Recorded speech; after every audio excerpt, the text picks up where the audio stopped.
Chapter 665. Spirit body threads under the strong sunlight. The sea reflected a golden shade. Apart from that, deep in Klein's eyes were countless illusory black lines.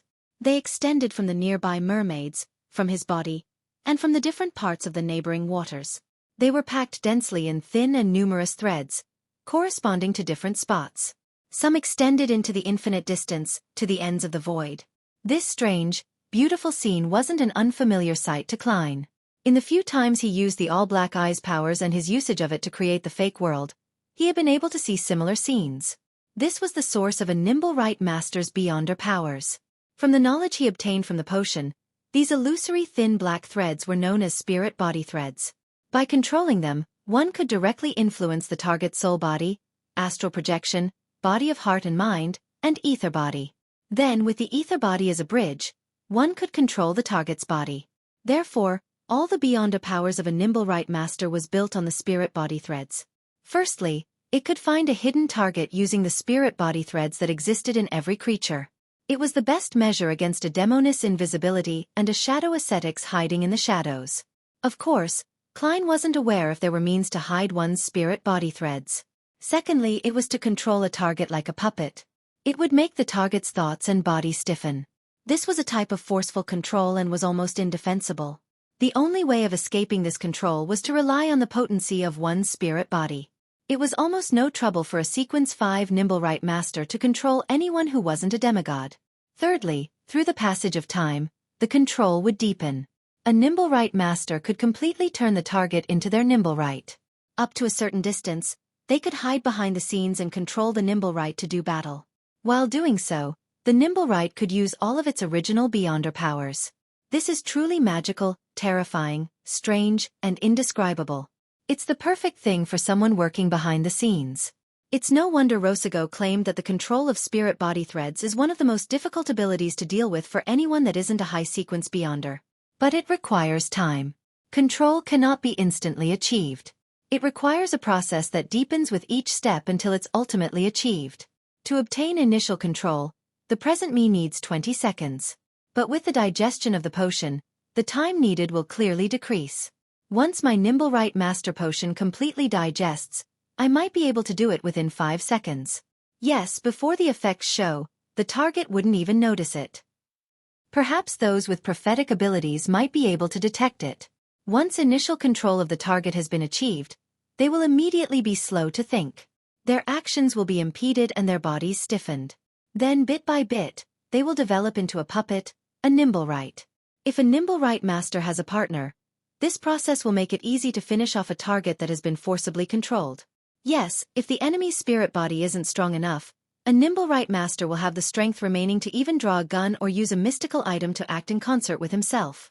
If the controlling process isn't disrupted by an external force, the target will become my nimble right after 5 minutes. In a sense, the nimble right is truly dead and the process is completely irreversible. Once the potion is completely digested, the time it takes to convert someone into a nimble right will definitely be greatly shortened. The maximum number of nimble rights I can control at present is 1. I can't be sure how many I can control in the future, but it will definitely increase. The limit seems to max out at 3. This will not only need time, but there's also a distance restriction. I can only see spirit body threads within 100 meters. And to control them, I need to be 5 meters from the target. When controlling nimble rights, I cannot be more than 100 meters from it.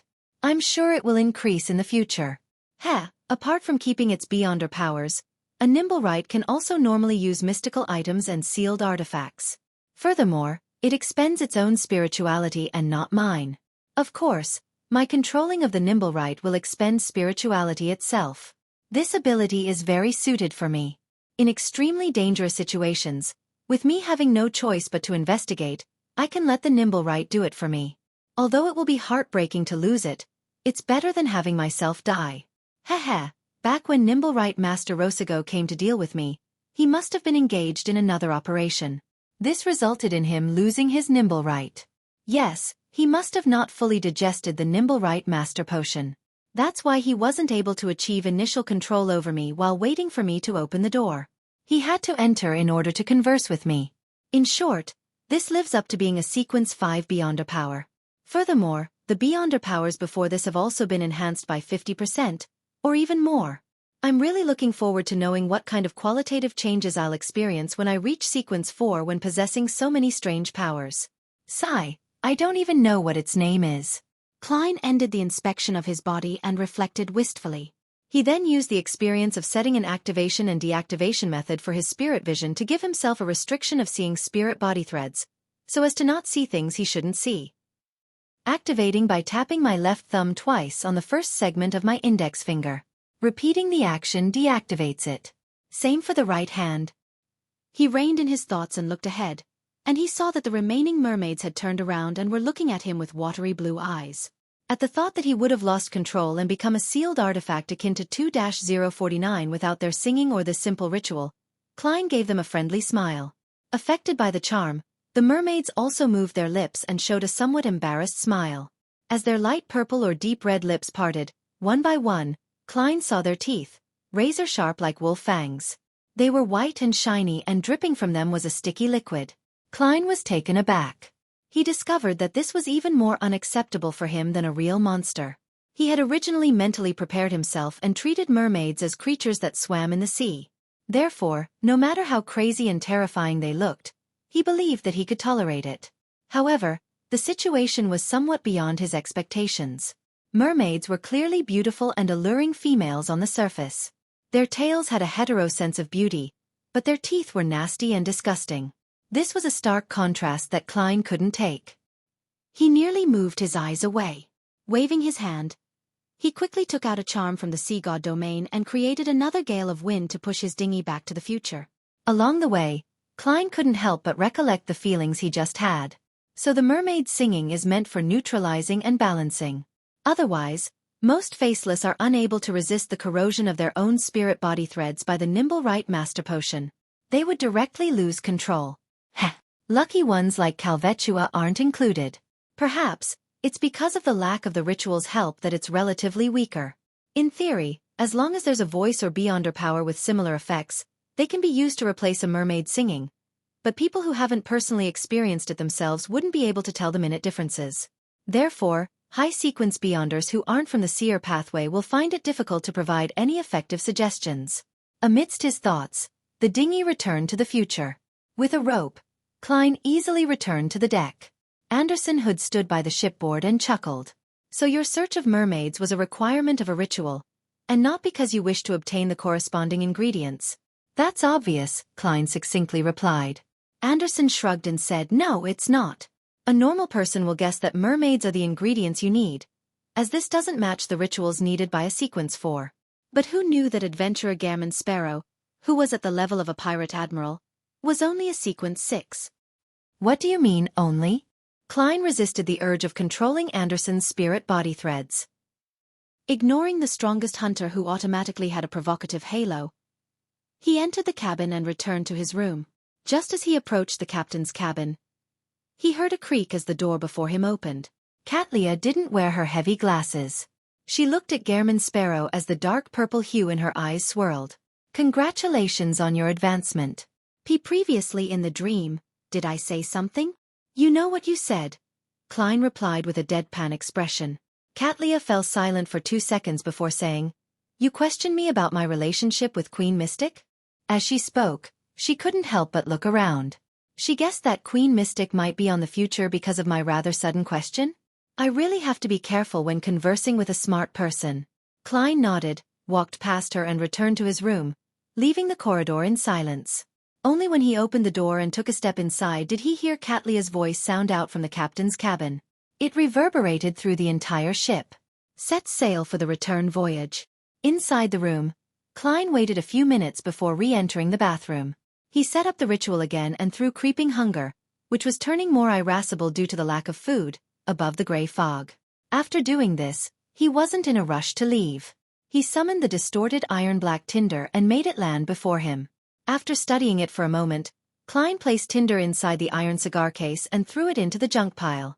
Although this expensive glove was now unusable, Klein was certain that trash could still be used. Immediately following that, he slowly took off the already silent creeping hunger, and he similarly placed it into the junk pile. Phew! Klein remained silent for 2 seconds before leaving the palace that looked like a giant's residence, and then he ventured deep into the mysterious space above the gray fog. From his previous exploration, he discovered a bright staircase that seemed to lead to heaven. He suspected that the number of steps had something to do with his sequence. Therefore, he immediately came here to confirm it after he advanced. After walking for a while, Klein finally saw the holy staircase made out of pure light. Compared to before, there was another step, making it a total of 5 steps. Indeed, Klein sighed, unsurprised. Then, he climbed up the staircase that appeared to be prepared for giants and arrived at the top. At that moment, he wasn't that far from the gray fog which was hardened in midair. He seemed to just need one more step to reach that height. Klein subconsciously looked up and seemed to see something. Chapter 666. Afternoon Town. That's. Klein's eyes reflected a nearly transparent object. It appeared like a carapace of something, occasionally shrinking and vanishing from Klein's line of sight, and at times peeking out due to an invisible wind, revealing some of its outlines. With it acting as an anchor point and looking further up, there were colors of green that was almost black standing there silently. They looked like the colors of the trees of a dark forest. Klein mumbled without imagining what the object of those colors signified. All he could do was boldly guess that it had something to do with gaining a deeper control of the mysterious space above the gray fog. Without trying to do something that was destined to be in vain, he jumped down from the staircase that seemed to lead to heaven and phased back inside the palace. With the existence of Queen Mystic in mind, Klein did some simple tidying up before leaving the gray fog and returning to his bathroom. After tying up the loose ends, he walked to his suitcase, took out the sun brooch, and wore it on his double-breasted frock coat. After all the turmoil he had been through, the mystical items he could now use had returned to the state when he was in Backlund. However, he was already a sequence 5 and possessed one of the most difficult powers to deal with below that of the demigods. He was, in the true sense of the word, a powerhouse in the Beyonder world. I should be very agitated and happy, but I'm actually not. I'm even as excited as when I found mermaids. This is because I've just taken another step on my road to revenge. The true goal I wish to achieve is still a distance away. Following this, I should conclude the principles and digest the Nimble Right Master Potion and seek out the corresponding sequence 4 formula and ingredients.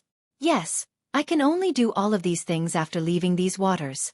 Next, I'll seek advice from Mr. Azek, Willa Septon, and Erodes. Haha, I should relax for the next few days. Being overly tense might break me down and cause me to have symptoms of losing control. Klein turned to look at the full-body mirror in his room. Looking at his 1.8-meter-tall build, black hair and brown eyes, with a thin face and cut features, dressed in a white shirt, a suit with a bow tie, and a top hat that was matched with the pale gold sunbird brooch. He wore a calm expression with a deep, dark gaze. After looking at this in silence, he raised his hands and adjusted the buttons at his cuffs and patted his black suit. Lightning streaked across the sky, illuminating the stacked, dark buildings ahead. Demon hunter Colin Iliad, with 2 swords on his back, pointed ahead and said, "That's Afternoon Town." He combed his grizzled hair that was flying about in the wind that swept through the wilderness. "That's fast." With his axe of hurricane in hand, Derek sighed wistfully in surprise. He soon realized that it was reasonable. This was because the giant King's Court was located somewhere near the City of Silver. Afternoon Town was the intersecting point that connected both nodes. With the lightning that illuminated the night sky, he clearly saw Afternoon Town in its entirety. It was built at the foot of a mountain and was naturally split into upper and lower levels. Instead of calling it a town, it wasn't much smaller than most of the ruins the City of Silver found. Here, the gray stones were stacked into different buildings. Some were entirely emptied out, nearing 10 meters. Some were similar to the residence Derek currently resided in. It was short as though any normal person would hit their heads onto the ceiling. These buildings were arranged close together before spreading out. Some of them had collapsed, while a number remained standing despite showing signs of age and tear. It's completely different from what's described in the textbooks. Derek suddenly recalled the knowledge he had learned from his history lessons.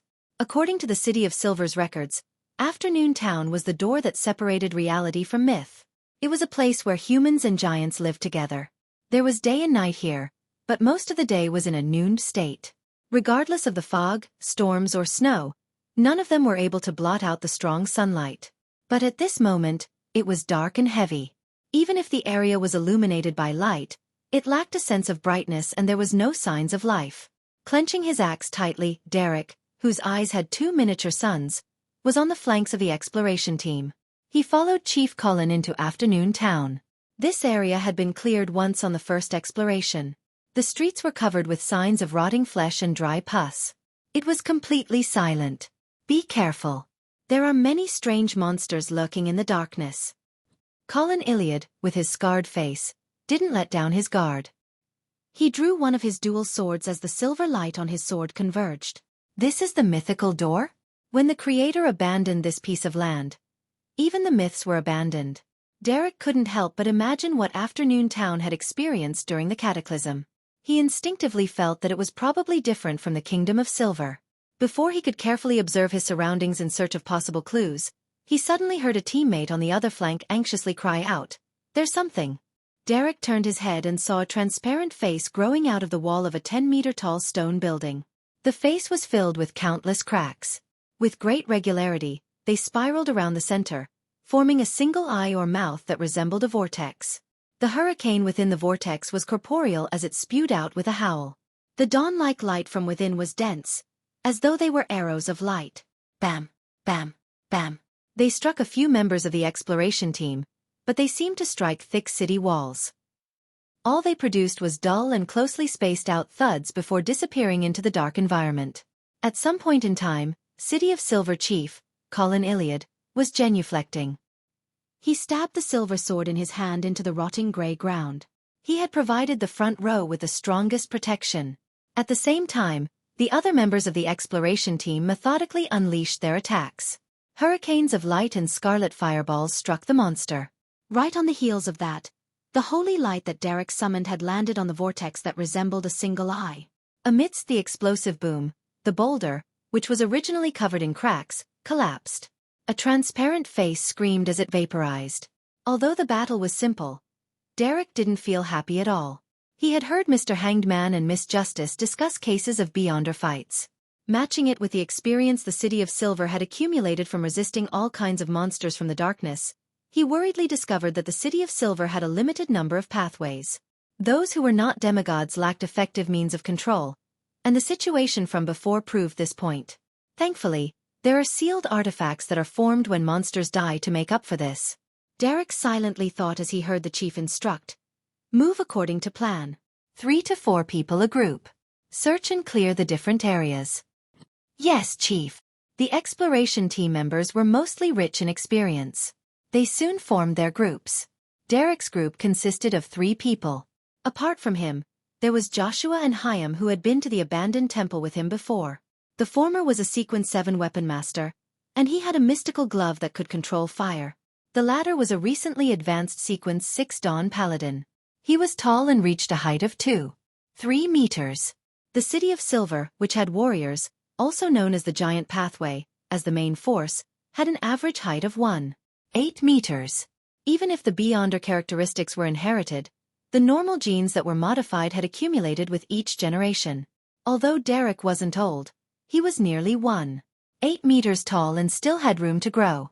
According to the designated targets, Derek, Joshua, and Hyam entered an alley on the left in a triangular battle formation. They checked every building that still allowed entry. Perhaps as a result of the former sweep, they didn't encounter any monsters. They couldn't help but feel a little relieved. Rumor has it that the 6-member council plans to set up camp here and make Afternoon Town a stronghold. Joshua, who was wearing a scarlet glove on his left palm, said after observing the buildings. Hyam nodded and looked down at his 2 partners. "The true target seems to be," he pointed diagonally upwards, "the Giant King's Court?" Derek asked in surprise. "Isn't it a search for the sea where Little Jack and company came from? Don't we need to circle the Giant King's Court?" Derek was filled with puzzlement. Hyam shook his head. "I've only heard rumors."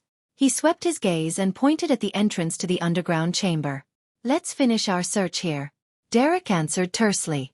With his night vision and ability to emit light, he wasn't afraid of the darkness as he stepped into the underground chamber first. Hyam lifted an animal hide lantern while Joshua followed closely in tow. This building's underground chamber was rather wide, with traces of dried blackening pools. The smell of blood remained despite the many years that had passed. Derek surveyed the area and suspected that a sacrificial ritual had once been held here. A very, very long time ago. He silently added and discovered a candle left on the stone table which resembled an altar. He felt more certain about his guesses. Why would the residents of Afternoon Town secretly hold sacrificial rituals in their underground basement? When the Giant King's court was in power, they were believers of the Giant King. Later, they came under the Lord that created everything. The owner of this building secretly worshipped other gods? Questions arose in him as Derek approached the altar. He saw that the stone table was originally carved with words, but they had been damaged by either natural or unnatural elements. After some careful identification, Derek found 3 names: Ouroboros, Medici, Sasra. Ouroboros? Isn't that the name of the angel of fate? Mr. Fool mentioned before that Medici is also a king of angels. Sasra is another one? Derek suddenly felt excited and horrified as he hurriedly turned his head to shout out for his companions to take a look. But in his vision, the underground chamber was empty. There was only darkness. Hyam and Joshua, who were supposed to be behind him, were gone. Chapter 667. Prayer. They're gone? There's only darkness? Faced with such a sudden change, Derek's first reaction wasn't horror. Instead, he clasped his hands together and pressed it to his mouth. Pure light was emitted out of his body as he dispersed the surrounding darkness, illuminating every corner of the underground chamber. In Derek's living environment, darkness was the most terrifying existence. Once they left the City of Silver, they had to constantly maintain the existence of light. Even a brief loss of light couldn't last for more than 5 seconds. When Derek first joined the exploration teams and lacked experience, he had nearly killed himself because of such a mistake. Thankfully, the chief was standing nearby. As the light slowly and continuously radiated from him, Derek raised his tightly gripped axe of hurricane and carefully observed his surroundings. He discovered that apart from Hyam and Joshua, teammates who had entered the underground chamber with him, vanishing, the stone slabs and tufts of black hair on the walls had turned blood red at some point in time. They were moist as though they had just been sprayed on. This calmed down Derek, who was well versed with exploration materials, to realize a possibility. The problem didn't stem from Hyam or Joshua, but himself. All I did was approach the altar and silently read 3 names. Typically speaking, even angels will require someone to read or write down an accurate honorific name in its complete form before they can receive prayers. And it's supposedly limited by range. I wonder if the kings of angels require the same conditions. One of those 3 names was the key to activating the hidden powers in the altar. I triggered the problem by using Jotun, which can stir the powers of nature? No, that's not right. It needs to be said out loud. Even if these are the true names of the kings of angels, I've never faced such problems in the past. Derek anxiously turned his body while feeling perplexed. He returned to the altar and came to the stone table. He was surprised to see that the words and symbols on the stone table were a lot more complete and clearer than before. It was as though the host of the ritual had just drawn it. The words were written in 3 languages. They were in Jotun, Dragonese, and a language that Derek couldn't recognize. However, he suspected that it was the ancient Hermes previously mentioned by Miss Justice and Mr. Hanged Man. This was because he had a basic understanding of some words from the conversations during the tarot gathering. They were rather similar to the words used on the stone table. The content expressed by Jotun and Dragonese were identical. They repeated the 3 names and their corresponding titles. Angel of Fate, Ouroboros, Red Angel, Medici, Dark Angel, Sasra. Following these names and titles was an entity Derek was very familiar with. Rose Redemption. Sasra really is a king of angels, one known as Dark Angel. He, Angel of Fate, and Red Angel are the founders of Rose Redemption? I wonder if Mr. Fool knows anything about him. He definitely knows a lot. The words in ancient Hermes should likely be the same content. In Afternoon Town, which had already converted to the faith of the Lord that created everything, there were residents who were secretly worshipping the 3 kings of angels beside the Lord. Upon having this thought, Derek suddenly felt a chill run down his back. He felt as though he was close to the reason why the Creator had abandoned this land. When he looked up again, he saw that the walls remained red, but Hyam and Joshua were still nowhere to be seen. Silently repeating them didn't do a thing. Perhaps they don't produce any effects on their own. Derek drew a breath as he raised his axe of hurricane. He carefully walked towards the entrance of the underground chamber, hoping to find the problem at its roots, so as to determine what led to his present situation. 1 step, 2 steps, 3 steps. Like a gigantic candle, he returned to the hall upstairs. There were rich shadows here, making it gloomy and eerily silent. The rotting chairs and the remnants of stone tables remained sitting there in silence, no different from before. Failing to find Joshua and Hyam, Derek could only walk towards the window while he felt high-strung. He wanted to see if he could encounter other members of the exploration team. Thud. Amidst light footstep sounds, he approached a huge hole that should have been a windowsill. He leaned forward and looked outside. Countless dark buildings spread out, either tall or short, as they extended outwards like steps. The lightning in the air happened at a very low frequency as many windows had candlelight emitting out of them. The dim yellow flames danced but weren't extinguished. Derek couldn't help but swallow a mouthful of saliva. He felt as though all the residents were still living in peace just before Afternoon Town encountered its cataclysm. Hyam, who was carrying an animal hide lantern, didn't need to bend his back to enter the underground chamber. He jokingly said to Joshua, "This house must belong to a human, but their family definitely has giant's bloodline in them. They're probably my height. Tiske, the last time we went to that ruined city, we had to bow our heads when using the main doors." Having a giant's bloodline didn't necessarily mean that they had giant blood flowing in them. Instead, it referred to a physical characteristic that was inherited by descendants thanks to the consumption of the Pathways potion. Being tall was one of its manifestations. Joshua looked up at Hyam and scoffed. "That was you. I didn't need to. But you won't take long before you can advance. When the time comes, you won't be shorter than me," Hyam said with a smile before glancing at Derek via the corner of his eye. It was to prevent any accidents from happening when Derek approached the altar. Joshua thought before saying, "Actually, I'm very curious. Chief is a Sequence 4 demon hunter. He should be like an ordinary giant with a height of 3 to 4 meters. Why does he look very ordinary, with him being only half a head taller than me?" Hyam subconsciously surveyed the area and said, "Rumor has it that the chief has a giant form." "A giant form? Will his clothes tear when he becomes a giant?" Joshua asked with a laugh. "Unless his clothes and pants are mystical items." Hyam and Joshua exchanged a knowing smile. They were just about to turn their heads to share the joke with Derek when they realized that the youth was gone. Derek, who should have been standing before the altar, had vanished. Hyam's and Joshua's expression instantly turned heavy. One of them raised his huge broadsword, while the other raised his red-gloved left hand. They carefully approached the altar and did a careful inspection, but they failed to identify anything suspicious. Joshua was just about to attempt to identify the words on the stone table when Hyam patted him on the shoulder. "Don't look at it. I just recalled that Derek was looking at those words before he vanished. Let's bring the chief here." "Okay." Joshua nodded. They didn't leave in a fluster. They surveyed the surroundings before one of them rubbed his index finger with his middle finger to light the remaining candle on the altar. This was to protect Derek so as to prevent him from falling into true darkness. In the past, the exploration teams of the City of Silver had similar encounters in the ruined cities. A teammate might appear to have suddenly vanished, but they had actually been concealed by some kind of power. He stood in his original location, but with his teammates eager to seek help, they would leave the area with their lanterns. Hence, the poor bastard would be devoured by the true darkness, never to be found again. If it wasn't for another teammate finding themselves in another similar situation and having been rescued on the spot, the others wouldn't have known the actual reason for the previous person's death. With the candle lit, the dim yellow light spread outwards. Hyam and Joshua immediately left and arrived at the alley where they released a spirituality signal that everyone carried. They didn't wait too long for Colin Iliad, who had jumped off from the roof of another building before landing firmly. "What happened?" the demon hunter asked in a deep voice. The silver sword in his hand was already covered with a layer of light gray oil.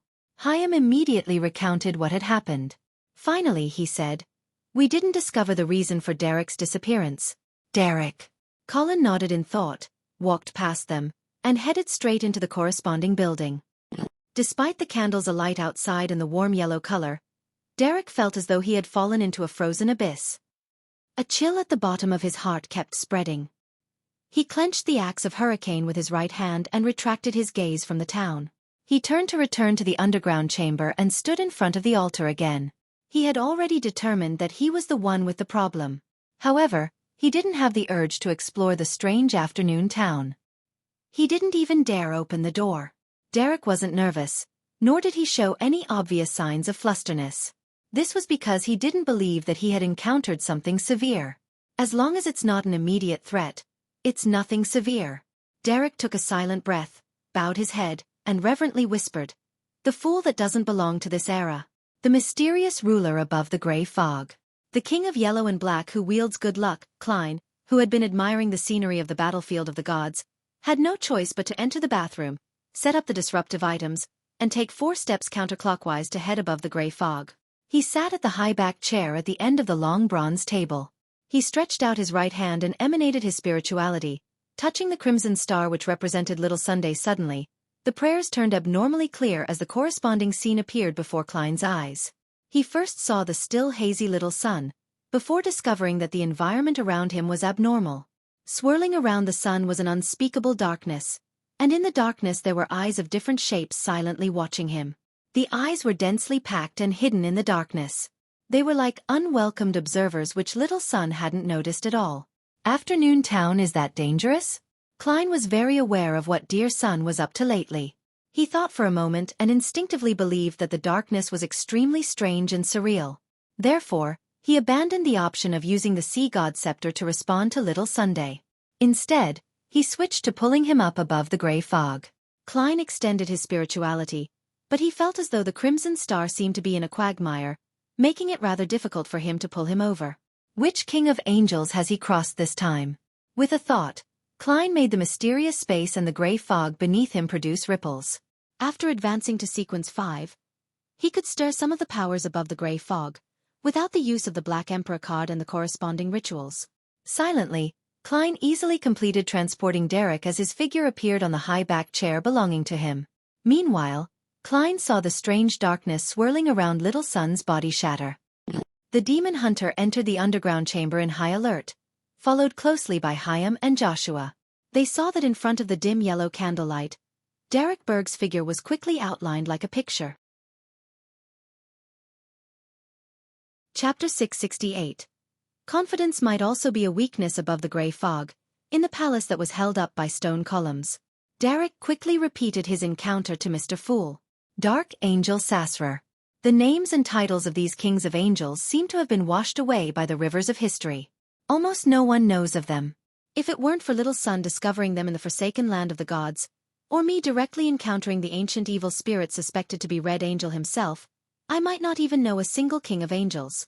At best I would have heard of the Amon family, and would have no way of delving deeper into the blasphemer. Where is this dark angel at present? Is he still alive? Is he still one of the upper echelons of the Rose Redemption? Klein felt wistful. Afraid that Little Sun would ask him related questions that he couldn't answer, Klein instantly stopped his contemplations and leisurely leaned back into the chair and said, "You have been freed from your predicament. Your companions will soon find you." As he spoke, he didn't give Little Sun a chance to speak by directly cutting off the connection.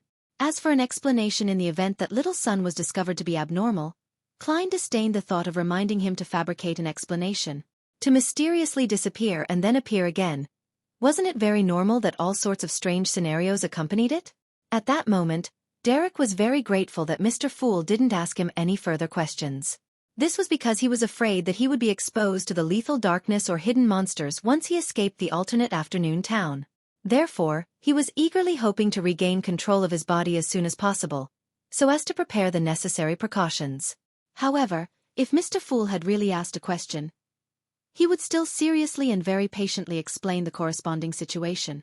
With his consciousness returning to his body, Derek rapidly recovered his senses. When he opened his eyes, he saw a candle which was almost done burning. The wick's flame was wavering in the wind. Immediately after that, he discovered that the chief was standing to his side at some point in time. The tall Chaim and the red-gloved Joshua were warily standing 2 steps behind. How long have they been watching me like that? Although Derek had already thought of a reason above the gray fog, he still felt guilty and nervous. Colin's wrinkled face was deadpan. He asked in a normal tone as he looked at Derek Berg, "What did you encounter?" Derek didn't immediately answer, as it would appear as though he had already fabricated an excuse.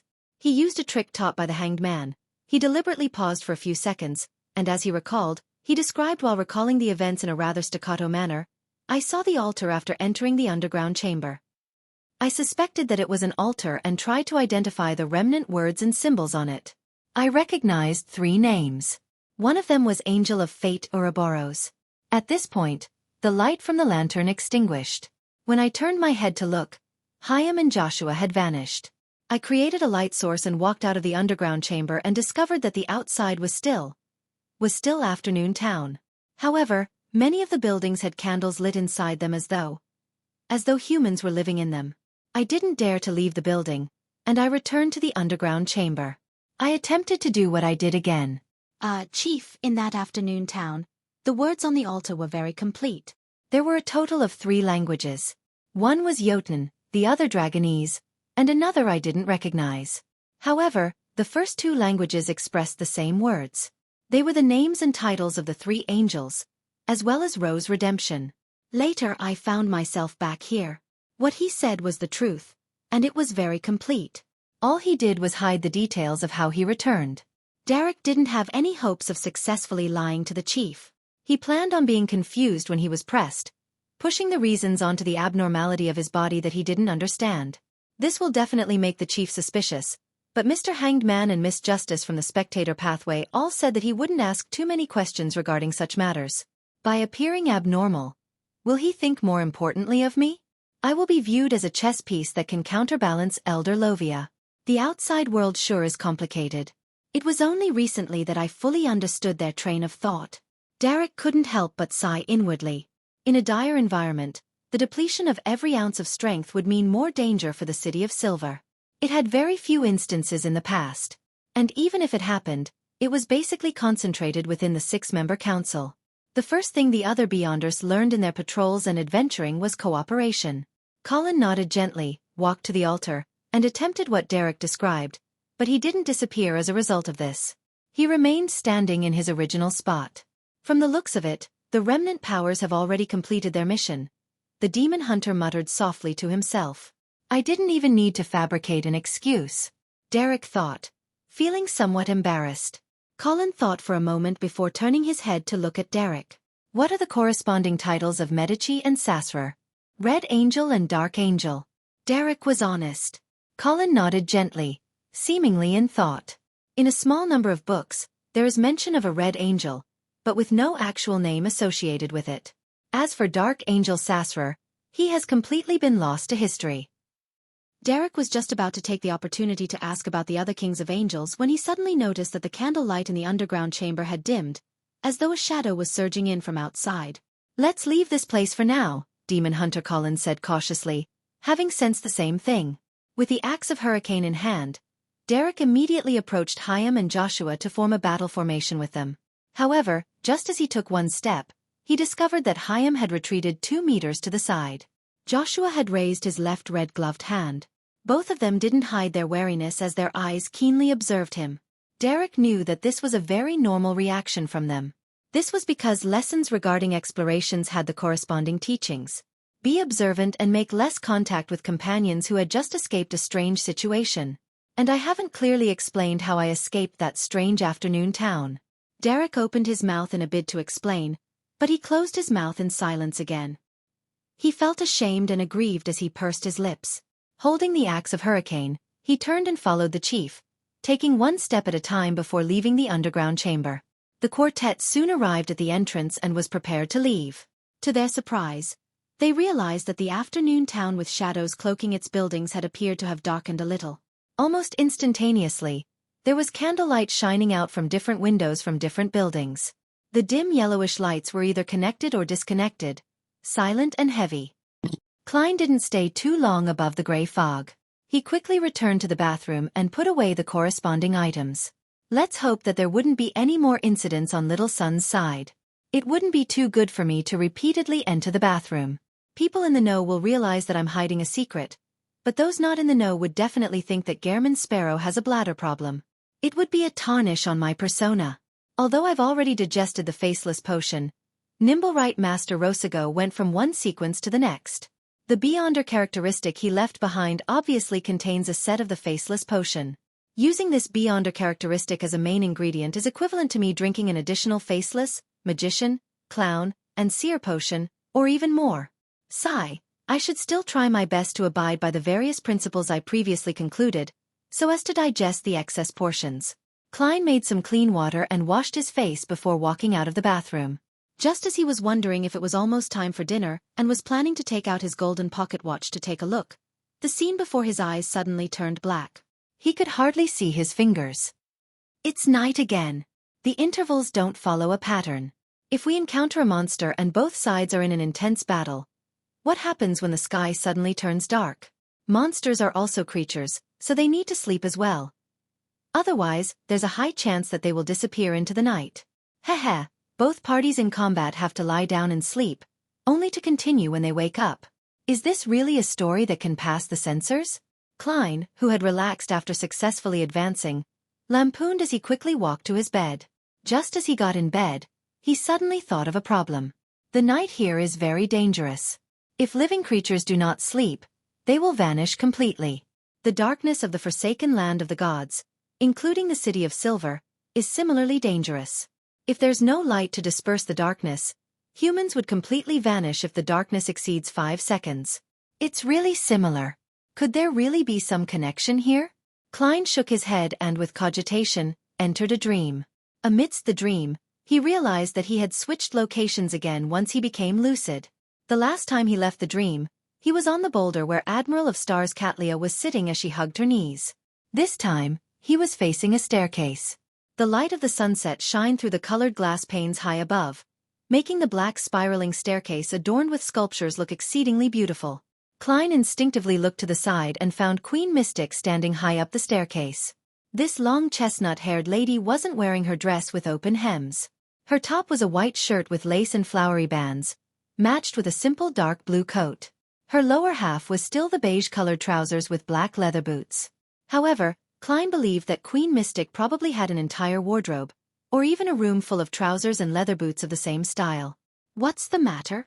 Klein took the initiative to ask. Queen Mystic caressed the handrail with her right hand as she slowly walked down.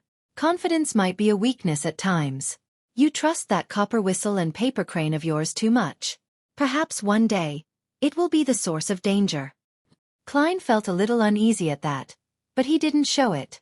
I don't understand what you mean. Confidence might be a weakness at times, Queen Mystic repeated again. Katlia trusts the sealed artifact she gave Heath Doyle too much. If I hadn't boarded the ship, then Nina, Frank Lee, and her would have died. But you might survive. That sealed artifact isn't actually able to block the ravings that fill these waters? That's how Heath Doyle mutated? Klein acutely read in between the lines. Queen Mystic nodded. Under ordinary circumstances, it can. But do you know who the ravings that fill these waters come from? Without waiting for Klein's reply, she gave the answer. The true creator. Chapter 669. Exchange of information. The true creator? The ravings that fill these waters come from the true creator? Upon hearing Queen Mystic's answer, Klein was surprised while feeling somewhat joyful. He was rejoicing because, just as Queen Mystic said, if she hadn't boarded the ship, Heath Doyle might have undergone a mutation even with the existence of a sealed artifact which could reduce his auditory senses to a certain effect. Towards lobe and mid-sequence beyonders of other pathways, they would only feel repressed and frustrated, or they would occasionally suffer from nightmares when faced with the true creator's ravings without actually listening to them. But to a Rose Bishop, the sequence 0 for his corresponding pathway was the true creator. To be immersed in the ravings of this evil god, even if he was deaf, something would have happened to him sooner or later.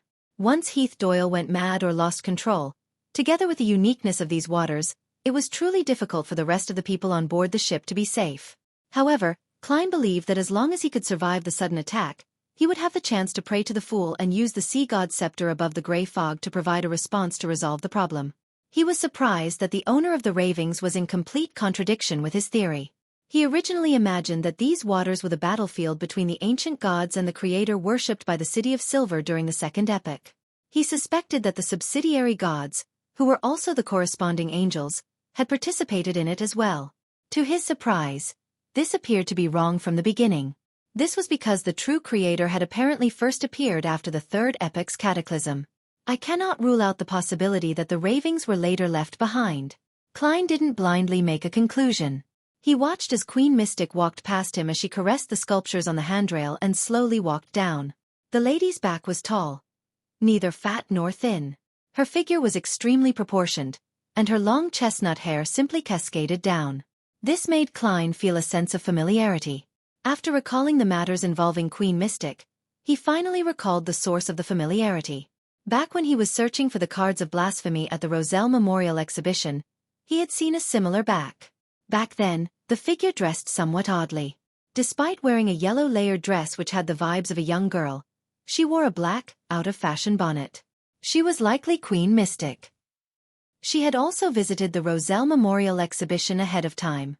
Back then, she was looking at the basic education books the emperor had improved for his children and the Chinese chess and toy blocks. She was certain that I had taken the Black Emperor card. The emperor's eldest daughter, Bernadette, established the element Dawn to resist the Moses ascetic order. And from the diary, that lady appreciates the maxim, "Do as you wish, but do no harm." Therefore, from these 2 points, it can be inferred that she's likely a demigod of the Mystery Prior pathway. The Mystery Prior pathway sequence 4 is Mysticologist. Queen Mystic. Of course, the reputation of Queen Mystic has long been known across the seas for more than 100 years. She's definitely not a sequence 4 anymore. Yes, after Cattleya left Queen Mystic, she joined the Moses ascetic order. This queen seems to take the interpretation of Roselle's diary very seriously. All sorts of fragmented pieces of information came together as Klein suddenly had a theory. Perhaps Queen Mystic was Emperor Roselle's eldest daughter, Bernadette Gustave. This might explain why this queen dresses in the style that resembles Earth's but also appears rather strange. She has been deeply influenced by the emperor's preferences, and she's unable to completely extricate herself from the fashion trends. Hence, she mixes them into a unique and strange style she can call her own. As for it being aesthetically pleasing, that's a whole other matter. A beautiful person will look good and fashionable even with a gunny sack. Klein lampooned inwardly, but he wore a solemn expression. He unhurriedly followed Queen Mystic down the beautiful staircase. Queen Mystic didn't turn her head. As she walked, she said, "This dream world isn't vast. There are only 2 parts. One of them is the shadow of the giant king's court on the opposite mountain, and the other is the black cloister over here." Giant King's Court?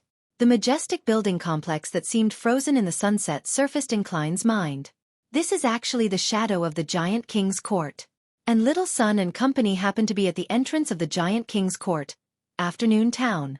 Queen Mystic said with a gentle but emotionless tone, "This is my theory, as it resembles the Great Twilight Hall in Fasak. And in the 4th epoch, there has always been rumors that the god of combat is an ancient giant who survived the cataclysm. The god of combat pathway is the giant pathway." Klein inwardly expressed his agreement with Queen Mystic's theory. At that moment, he recalled the mythical information he had received from Little Sunday. He realized that the description of the Giant King's Court being forever residing in the sunset matched the spectacle of the opposite mountain. From the true creator to the Giant King's Court, she has revealed 2 extremely valuable pieces of information. She's expressing her goodwill to me, no, the entity backing me. Heh, and the person backing me is myself. Klein calmly replied. The real Giant King's Court is in the forsaken land of the gods. He said this matter in an indifferent tone, so as to accentuate his value and the entity backing him. Queen Mystic stopped in her tracks as she pressed down on the beautifully sculptured handrail with her right palm. She half-turned her body to face Gairman Sparrow and said at an adequate speed, "Rumor has it that the path leading to the forsaken land of the gods is hidden in the mountain across us. Hidden in the shadows of the Giant King's Court." So Little Sun and company have begun exploring Afternoon Town? But didn't Little Jack mention that they appeared by the sea? The Giant King's Court and the shadow of the Giant King's Court must have switches in them. Only by opening them ahead of time can the 2 seas meet? This place is filled with the true creator's ravings, and it hides the secret of the forsaken land of the gods. It has remnant powers of the Evernight, Sun, Storm, Earth, and Spectator pathway. This seems to correspond to the Cataclysm. After the Cataclysm, the forsaken land of the gods was isolated from the outside world. The goddess, eternal blazing sun, Lord of Storms, Earth Mother, and company saved the world while the true creator appeared. Only the Spectator pathway's imagination doesn't exactly add up. Klein made a guess based on whatever information he knew at hand. Queen Mystic continued walking down as she said, "The black cloister here doesn't appear big, but each building and every level represents a different part of these waters. Behind every door might hide the dream of a creature. I see. Klein glanced at the handrail and discovered that the sculpture on it was mainly that of a human's head. It was beautiful at a glance, but terrifying on careful inspection. Hence, he asked in passing, whose dream does this staircase belong to? An undying from the numinous episcopate. He came here in search of death's remains, one of the main requirements of the artificial death. However, he lost control as a result of the ravings, and he's forever loitering in an underground ruin, turning every adventurer who dares to enter into becoming his zombie, Queen Mystic calmly explained. Death was also involved in the battle of gods that happened here? It's no wonder Admiral Hell would take the risk and enter these waters from time to time. Klein felt enlightened. He wasn't alarmed about the matter regarding artificial death, as he had previously heard Demonis of an aging Katerina Pell mention it before. Furthermore, the numinous episcopate seemed to be rather far from success. At this moment, just as Queen Mystic finished walking down the stairs, she turned to glance at him. Right on the heels of that, the lady turned into a corridor and entered a building. Klein surveyed the area and discovered that there was no longer any stairs leading downwards. They were apparently at the bottom level. Queen Mystic stopped in front of the black wooden door filled with strange patterns. She gripped its handle and said, I've always suspected that the dream within is the key to sustaining this place. The remnant powers of Evernight only provides the possibility of such a development. As she spoke, she twisted the handle and opened the door. The black door slowly moved backward, and behind it wasn't a room as Klein had imagined, but a sea. The sea was illuminated by blinding sunlight. The waves were huge swaths of rich gold. As the door opened, Klein felt an unimaginable aura seep out from inside. The entire building began to quake in an obvious manner as the dust and bricks on the wall began to fall. Subtly, Klein felt that the dream was on the brink of shattering. At this moment, Queen Mystic pulled her right hand, shutting the black wooden door tightly. Everything was restored to normal as a result of this. Even I do not dare enter, this mighty figure in the mysterious world said. This place has the dreams of certain remnant deities, Klein said calmly as though he had someone backing him, allowing him to grasp the situation ahead of time. Queen Mystic turned around as her blue eyes swept over Gehrman Sparrow's face. These waters and this black cloister hide a lot of secrets. My understanding of it might not even reach a single %. She didn't continue as she silently looked at Gehrman Sparrow, as though waiting for something. What intense pressure. Klein thought for a moment and asked probingly, Do you know the activation incantation of the Black Emperor card? Queen Mystic fell silent for a few seconds and shook her head. Klein looked her in the eye. Bernadette. The entire corridor turned so silent that even their breathing could be heard. Queen Mystic's lips moved a little before they pursed together. Her blue eyes temporarily lost their focus, but they quickly recovered their profundity. Queen Mystic turned around at an adequate speed, walked to the black staircase, and said without a change in tone, The dream is ending. Klein looked at her back move up the black staircase until the blinding light drowned out everything. Afternoon town. Upon seeing the candlelight light up in the buildings outside, the silent town seemed to come to life. Derek felt as though they had plummeted into a nightmare as they instantly tensed up. Demon Hunter Colin observed for a while before solemnly saying, We are in the real world. The power of the altar has leaked out. Chapter 670. Repenter that strange afternoon town has infiltrated the afternoon town in reality? Derek vaguely understood what the chief was saying as he had a rough guess as to why this had happened. He suspected that when Mr. Fool pulled him out of the strange afternoon town, Heap had broken an intricate balance, causing the powers to seep out. This also explained why Demon Hunter Colin Iliad didn't vanish immediately when he repeated the attempt. Just as Derek was wondering what kind of changes this would bring, the chief of the 6-member council, Colin, had taken out a luminescent powder from a pouch on his belt, and he scattered it in the air. The powder suddenly blasted apart, spewing silver light upwards. It made it appear extremely obvious in such a dark environment. Derek, Hyam, and Joshua knew very well what this signal meant. It meant not to run about haphazardly. Stay in your area, be wary against any incoming enemies, and await rescue. Without a doubt, this was a signal to all the other exploration teams scattered across Afternoon Town. Colin consecutively released the signal thrice in the span of 2 lightning bolts. Then, he turned and said to Derek and company, We shall meet up with the rest by combing outwards. Be careful along the way. Yes, Chief.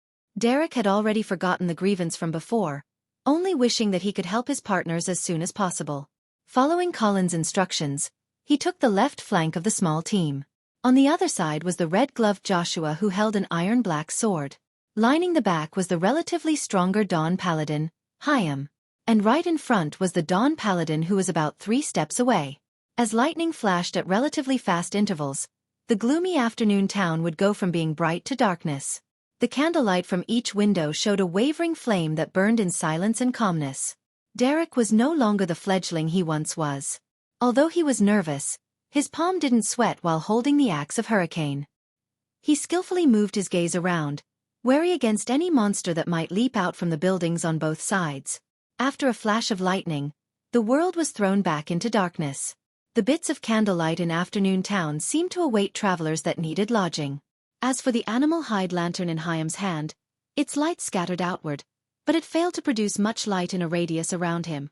It wasn't as effective as Derek's night vision. The only usage was that it appeared to dispel the rich darkness around them. At that moment, Derek suddenly felt a chill down his neck, but there wasn't any cold winds. He didn't turn his head subconsciously.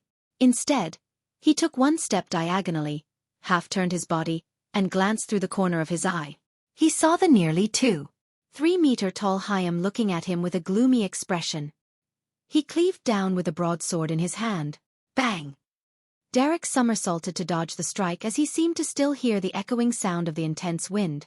Following that, he heard the chief's voice. What happened? Hyam attacked me. Derek rolled towards Colin's direction and stood up. Me?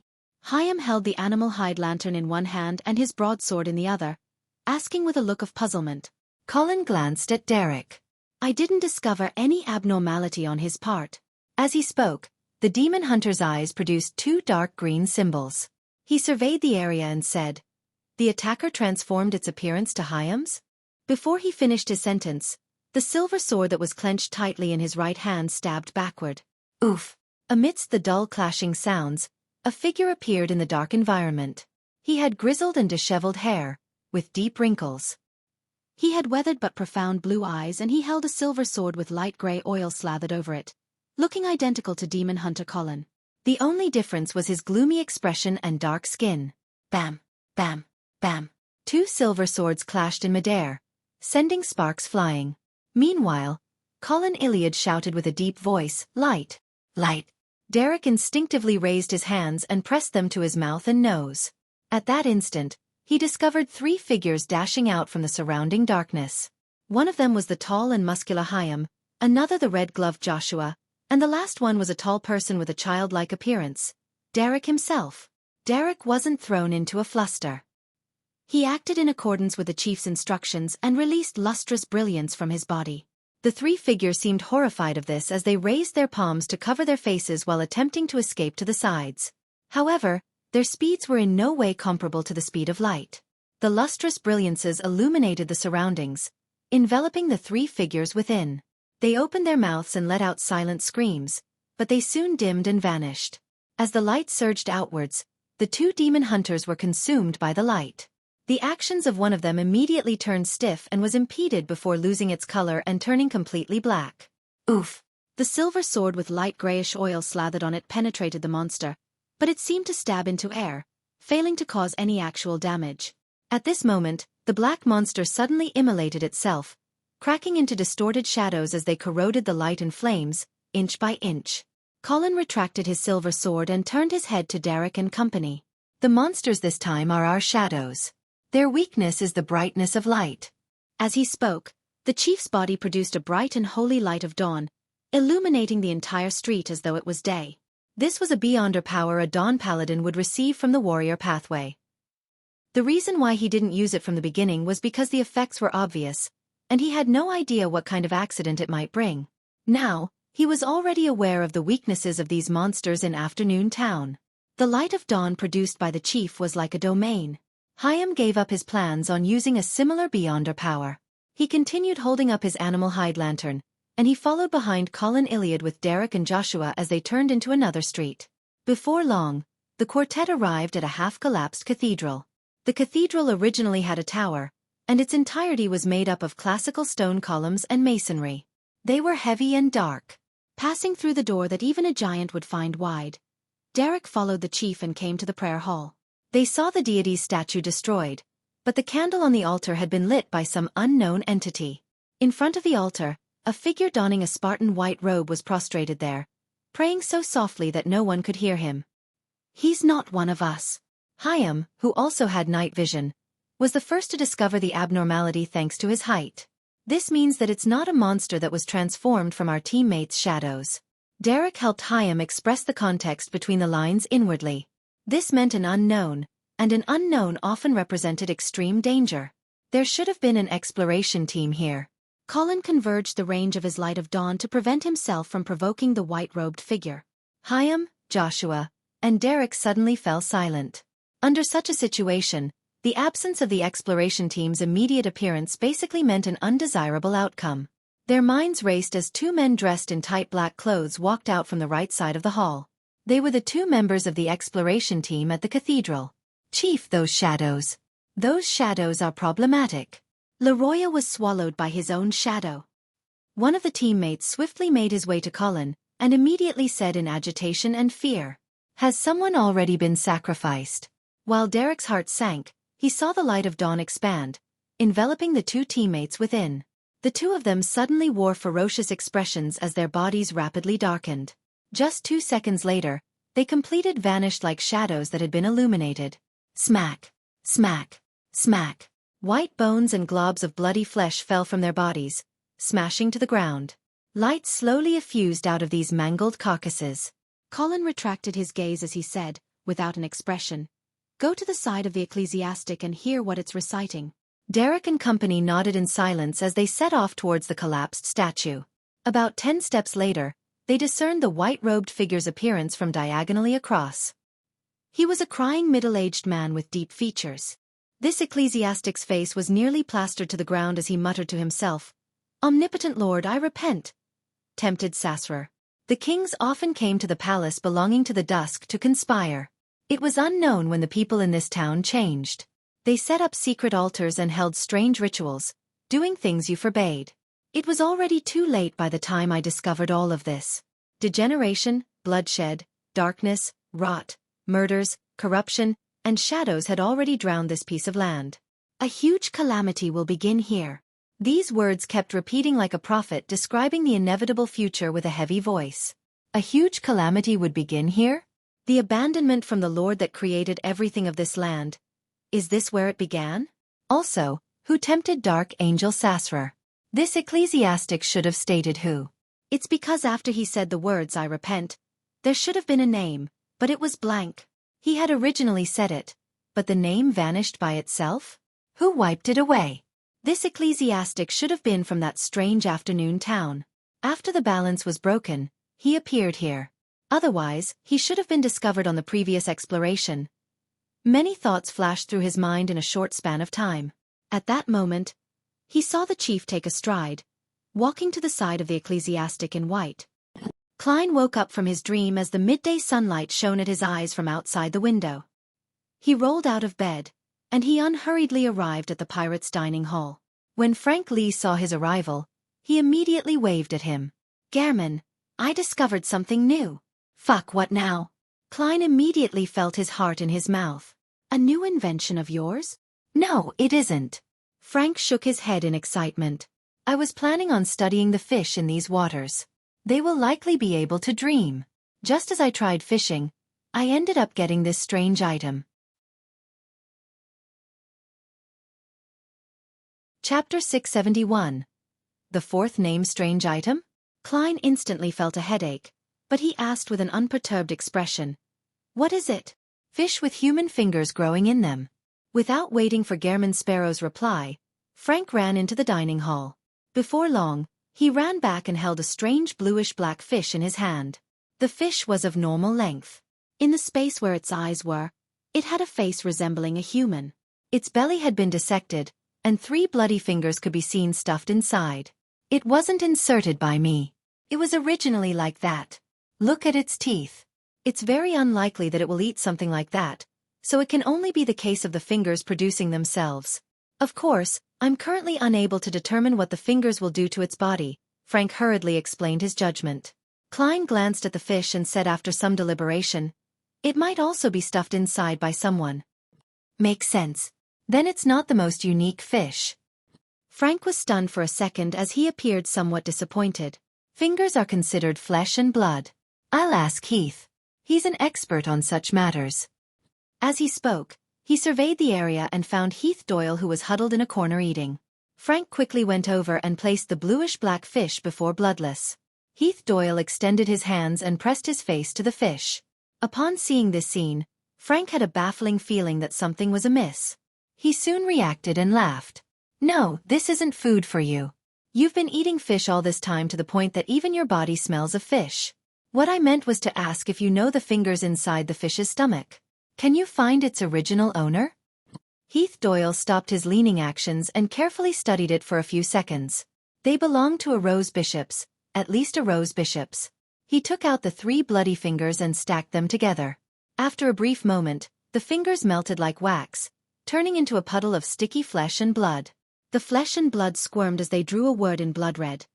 "Help! Fingers from a Rose Bishop. Help!" Upon seeing this scene, Klein instantly made some connections. He recalled the Saint of Darkness and Leo Master from the dream world. This Aurora Order Saint was in a particular ruin, and he was affected by the remnant powers of an angel or deity of the spectator pathway, causing him to dissociate and transform into a kind character. This resulted in him being trapped there. His good and evil side constantly fought, often clashing at the psyche level. The main persona, which was more inclined towards the darkness, gradually held the advantage as the good personality hid everywhere in the mind world in search for help. Therefore, this is an attempt by Lea Master's good side to call for help. As a saint of the Aurora Order, he might very well have advanced from a shepherd, so it's nothing strange to have the beyonder powers of a Rose Bishop. Klein nodded in thought, believing that his judgment was likely close to the truth. "Help? How?" Frank Lee turned his head at Gammon Sparrow with a blank look. "You should ask your captain, not me." Klein shook his head. "You don't have to bother. There are too many oddities with these waters." The reason for giving this opinion was that, from the dream, Lea Master's main persona held the absolute advantage. To really rescue him, he needed to make preparations to deal with a demigod. Although the good side would definitely interfere with it, all it could do was lower the Saint of Darkness's strength to a certain extent. It would still remain a demigod. Of course, with Queen Mystic on board the future, to make any actual attempts wasn't impossible. But if Leo Master were so easily rescued and have him become a completely good Saint of Darkness, Klein believed that the Queen would have long done so. The reason why she didn't take action had to be because it was unrealistic. For example, the place where Leo Master is, it causes one's spirit to dissociate, so much so that Queen Mystic doesn't even dare challenge it. Lea Master's dream was only partially restored. It nearly made me face a situation I couldn't deal with. Finally, I resolved the problem quickly with the Sea God Scepter. If I were to meet him in the real world, I'd really suffer a dissociation in personality, becoming a member of an asylum. I would have to find a way to borrow the mental terror candle from Father Utravsky to have a chance of being treated. Heh. I can also get Miss Justice to treat me, but she's still lacking in strength at the moment. Klein recalled the past as he jested inwardly. Yeah. Frank Lee trusted Gammon Sparrow a lot. Perhaps the fellow who's asking for help is long dead. Upon saying this, his eyes suddenly lit up as he stared at Heath Doyle. "Can you wipe out the mental imprint left on this flesh and blood?" "Yes," Heath Doyle replied succinctly. The ends of Frank Lee's mouth cracked open bit by bit as he smiled like a 200-pound child. "I've always been very curious about the flesh and blood structure of a Rose Bishop. I've always thought of the outcome of using similar flesh and blood as the medium for crossbreeding. One day, you will die amidst your experiments. Thankfully, I'll be leaving this ship soon." Klein had the baffling impression of a brattish child entering an armory. Heath Doyle, whose face was nearly translucent from the paleness, was taken aback for 2 seconds before sincerely saying, "Thank you." "Why thank me?" Frank Lee scratched his head, looking completely puzzled. "He's probably thanking you for being able to hold back your curiosity, and not using his flesh and blood as the experimental subject. You are a partner worth trusting." The corners of Klein's mouth twitched a bit in an attempt to interpret the reason. He realized that the future's first and second mate had rather strange thought processes. Afternoon Town. In the half-collapsed cathedral, Colin stood by the side of the ecclesiastic in white and softly asked, "Who are the kings? what is the huge calamity? Who tempted Sasra? The ecclesiastic didn't seem to hear him as he continued prostrating to the ground. He repeated his words of penitence as though he was an illusory recording left behind by the environment. A wraith, spectre, or an evil spirit? Derek looked in that direction, feeling somewhat nervous. Seeing no response from the ecclesiastic, Colin reached out his right hand, inching his silver sword towards the person. However, despite the sharp blade tip reaching the back of his head, the ecclesiastic remained in penitence, as though nothing had changed. Colin Iliad retracted his silver sword as he surveyed the area with dark green symbols in his eyes. Then, he walked diagonally to the altar ahead as he cast his gaze onto the candle emitting a yellow light. After a few seconds of silence, he reached out his left hand and extinguished the entirety of the candlelight. The collapsed deity statue in the middle of the altar suddenly turned dim as the prostrating white-robed man finally stopped his penitence. He slowly lifted his head. It was a gloomy green, and his gaze was filled with hatred. Before Derek, Hyam, and Joshua could react in time, the devout ecclesiastic had pounced forward with an exceedingly fast speed, drawing out an afterimage. Colin was already prepared for it. He took a step diagonally forward with his right foot, turned his body halfway, and swept backward with a silver sword in his left hand. On the sword, spots of light soared, instantly forming a gigantic storm.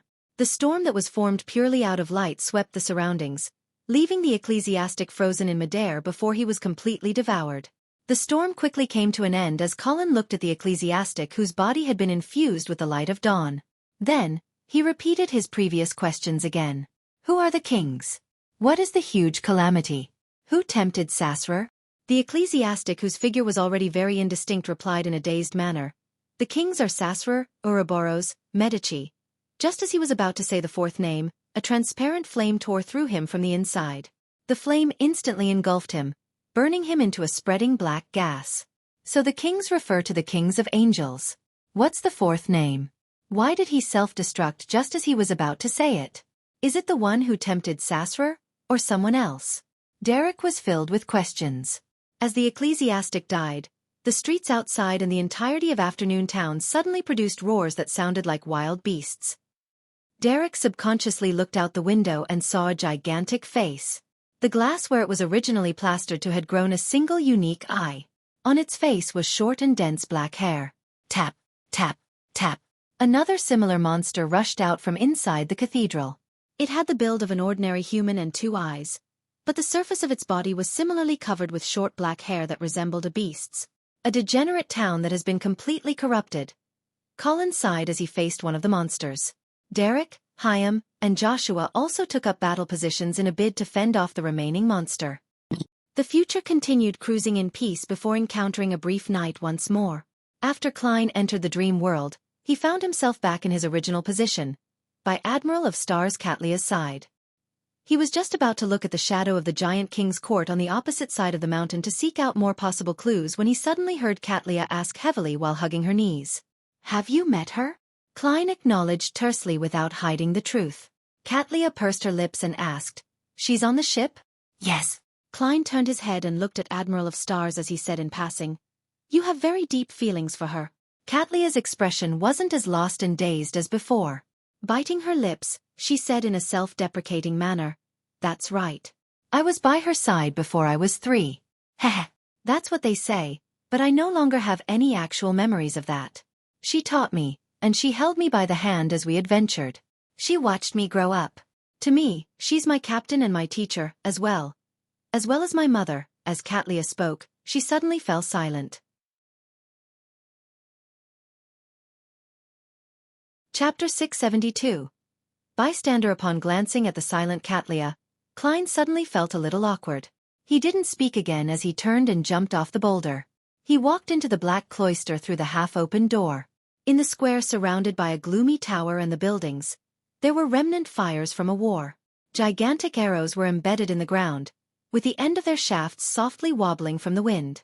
Frank Lee was still digging and planting something, but there wasn't food by his feet anymore, but a pool of flesh and blood. What experiments do you plan on performing on them? Klein, who walked past, couldn't help but ask. Frank smiled in excitement. Plenty. For example, all I need is one ox that can satisfy the meat requirements of an entire ship. Every time a piece of meat is sliced off, it will regrow new flesh again. Why is it oxen again? Klein was momentarily unable to provide a response. All he could do was silently draw the crimson moon inwardly. Along the way, he encountered Navigator Ottolov, who was reading on the ground, Nina, who was almost taking off her clothes due to her inebriation, Heath Doyle, who was hiding silently in the shadows of a corner, before arriving at the hall filled with murals. At some point in time, Anderson Hood had conjured a reclining chair and was leisurely lying on it, observing the extremely religious and holy murals on the dome. Sigh, we're finally about to leave these cursed waters. It will just be another 2 noons and nights. Seeing Gehrman Sparrow enter, the strongest hunter sighed from the bottom of his heart. As long as we successfully leave this area, then I'll no longer need to worry about any remnant problems. Klein originally wished to ask him to shut up, but since he was talking about himself and no one else, he couldn't be bothered. He asked in passing, "Are you from Intis?" "Barely. My father is from Intis, and my mother is from Seager," Anderson answered, with the full intention of having a chat. Klein continued, taking a few steps forward.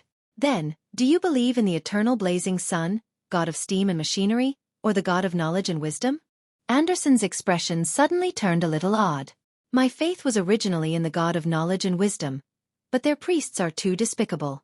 Just because I failed my examinations, they ignored my ordinarily handsome face and treated me as a retard. Pooey. I'm just better at other topics. My intelligence is in no way lacking. My eye for aesthetics and my basic foundation in drawing has always been excellent. Heh. Before becoming a hunter, my dream was to be an artist. Of course, after coming to the sea, my faith is more or less in the Lord of Storms." Upon hearing Anderson's description, Klein suddenly thought of a joke. A priest from the god of knowledge and wisdom might make such a statement. He failed his examinations?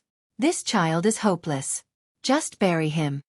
He was about to lead the conversation into Anderson's life as a hunter, as he was the only person apart from Queen Mystic who could communicate with him normally in this dream world, when he suddenly heard the sound of a door creaking open. In the depths of the Hall of Murals, there was the sound of a door opening. Anderson just mentioned about successfully leaving these waters. Klein felt an inexplicable urge to facepalm himself as he focused his gaze on the source of the sound. Following that, he saw a man in a short linen robe running out from the depths of the Hall of Murals and towards them. The man had luxuriant raven black hair, but he had wrinkles on his face, as though he had suffered plenty of hardship. Saint of Darkness Leomaster. Leomaster's good side. Klein recognized the man, and he immediately discovered a tall figure surface in the depths of the Hall of Murals. The figure was dressed in thick and heavy black full-body armor. His eyes emitted a deep redness. He held a huge sword as he chased after Leomaster. Clang, clang, clang. His metallic boots hit the ground repeatedly, releasing clear and hurried sounds. It's the real Leomaster, the main persona of the Saint of Darkness. Klein saw the 2 approaching figures as he instinctively turned to the side and quickly retreated. He immediately held himself to the hall's wall before realizing that Anderson Hood had leaped up from his reclining chair at some point in time, clinging close to the other side of the wall. Sensing Gehrman Sparrow's gaze, Anderson grinned, returning a smile that meant, "So you are the same as me." "Who's the same as you?" "This isn't cowardice. If you weren't around, I would have taken out the sea god's scepter and fought the Saint of Darkness. I've always been considering what would happen in the real world if I were to help the good Leomaster kill the main persona in the dream. Yes, there are crew members from the future outside. If Leomaster's main persona really goes mad, Queen Mystic will definitely take action. It shouldn't be a coincidence that these 2 fellows left their own dreams and came here. Both parties are already very close in the real world? Perhaps someone had directed the good Leomaster over. Queen Mystic? Many thoughts flashed through Klein's mind. Leomaster, who was dressed in short linen robes, saw the 2 men ahead. He had wanted to cry for help, but in the blink of an eye, he discovered that the 2 of them had escaped to the 2 ends of the hall, as though they didn't wish to partake in any of this. He desperately ran as he rushed out the Hall of Murals. The redness in the Ahmed Leomaster's eyes darkened. He continued his pursuit, completely ignoring Klein and Anderson, who were clinging close to the mural walls. By the time they left the hall, Klein, who had some theories in mind, didn't hesitate to take a stride forward and rush out like a hunting leopard. Anderson raised his right hand and grabbed at thin air, failing to stop Gehrman Sparrow in time. This guy was still rather rational a moment ago. Why did he suddenly go mad? He discovered something? What a strange person. Anderson looked at the square outside, hesitated a few seconds, and finally chose to follow. They chased all the way out the Black Cloister, and they arrived in the region where the Admiral of Stars was. Klein saw the linen-robed Leo Master circling around the boulder to escape his evil counterpart. Then he took the opportunity and faced the shadow of the giant king's court on the opposite mountains, praying softly with ancient Hermes, the Lord that created everything. You are omnipotent and omniscient. After making another circle, the good Leo Master continued chanting, You are the source of everything great. You are the beginning and the end. You are the God of gods. You are the ruler of the vast astral world. With the honorific name spoken, the sea of clouds that separated the two mountains suddenly stirred before slowly splitting apart and revealing a deep crevice at the bottom. The shadow of the giant king's court on the opposite side suddenly sucked up the frozen dusk that was extremely distant. However, nothing happened after that. Klein seemed to figure out something as he turned his head to look at the buildings near to the Black Cloister's door.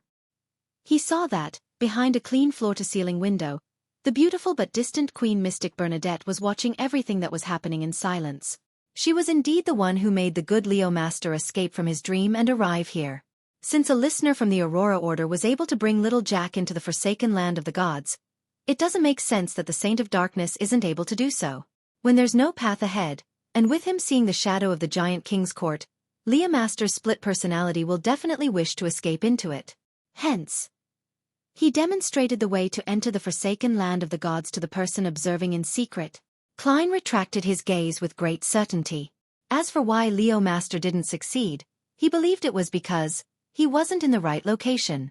He needs to be deep in those waters, and he needs to find a particular spot that is surrounded by danger and strangeness. Then, only by chanting the honorific name of the City of Silver's creator in the dream brought about by the night, will the passage that's hidden in the shadow of the giant king's court be opened? Following that, one can enter with the aid of a dream, bringing one's body and ship to transmigrate through the fog that mixes reality and illusion, so as to reach the shores of the forsaken land of the gods? Klein thought of certain possibilities. To him, the method of entering the forsaken land of the gods wasn't something he needed to care about. If he wished to do so, once he advanced to sequence 4 and truly obtained a certain level of godhood, he could get Little Sun to set up a descent or bestowment ritual for him to directly descend.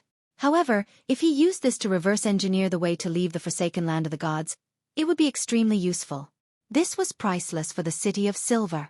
From the looks of it, the key to leaving the forsaken land of the gods is really in the giant king's court, but as to what it is, there's no way of guessing it. Amidst his thoughts, pea vines rapidly grew out from the soil, instantly turning the area outside the Black Cloister into a green forest, and it also forcefully separated the Saint of Darkness's main persona and the good persona. Then, Klein saw through the gaps of the pea vines that Katlia had stood up. She was no longer sitting there hugging her knees. Sizzle! Derek first did a roll before he jumped up, cleaving down at the giant's leg which was covered in short black hair. Stimulated silver lightning smote down, causing the single-eyed monster to tremble as he stood rooted to the ground. Derek didn't miss this opportunity as he immediately opened up his arms. Bright and pure holy light descended and enveloped the mutated giant. In the brilliance, the monster collapsed with a tragic cry as its body produced black fog.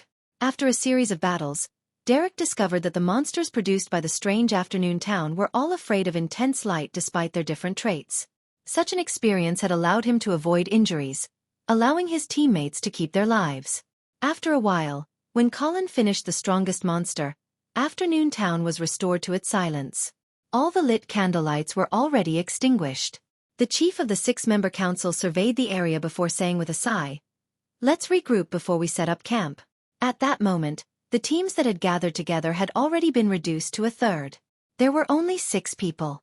Colin Iliad's true goal was actually the giant king's court, but their encounter in Afternoon Town had made him realize that the exploration couldn't be done in haste. This was because the giant king's court might hold deep secrets about the cataclysm, with unimaginable danger. Therefore, he needed half a year or more, perhaps even 2 years of preparation and preliminary explorations before he could attempt opening it. Chapter 673. Blood text layers of pea vines that appeared as though they were capable of weaving into a stairway into heaven dropped and shrank back into the soil. Be it the Saint of Darkness's main persona or Leah Master's good side, they vanished. Only Katlia stood at the top of the boulder, surveying her surroundings with a blank look. Queen Mystic threw Leah Master's main and good side back into his own dream? Or did she pull them elsewhere in an attempt to understand the unique traits necessary for entering the forsaken land of the gods?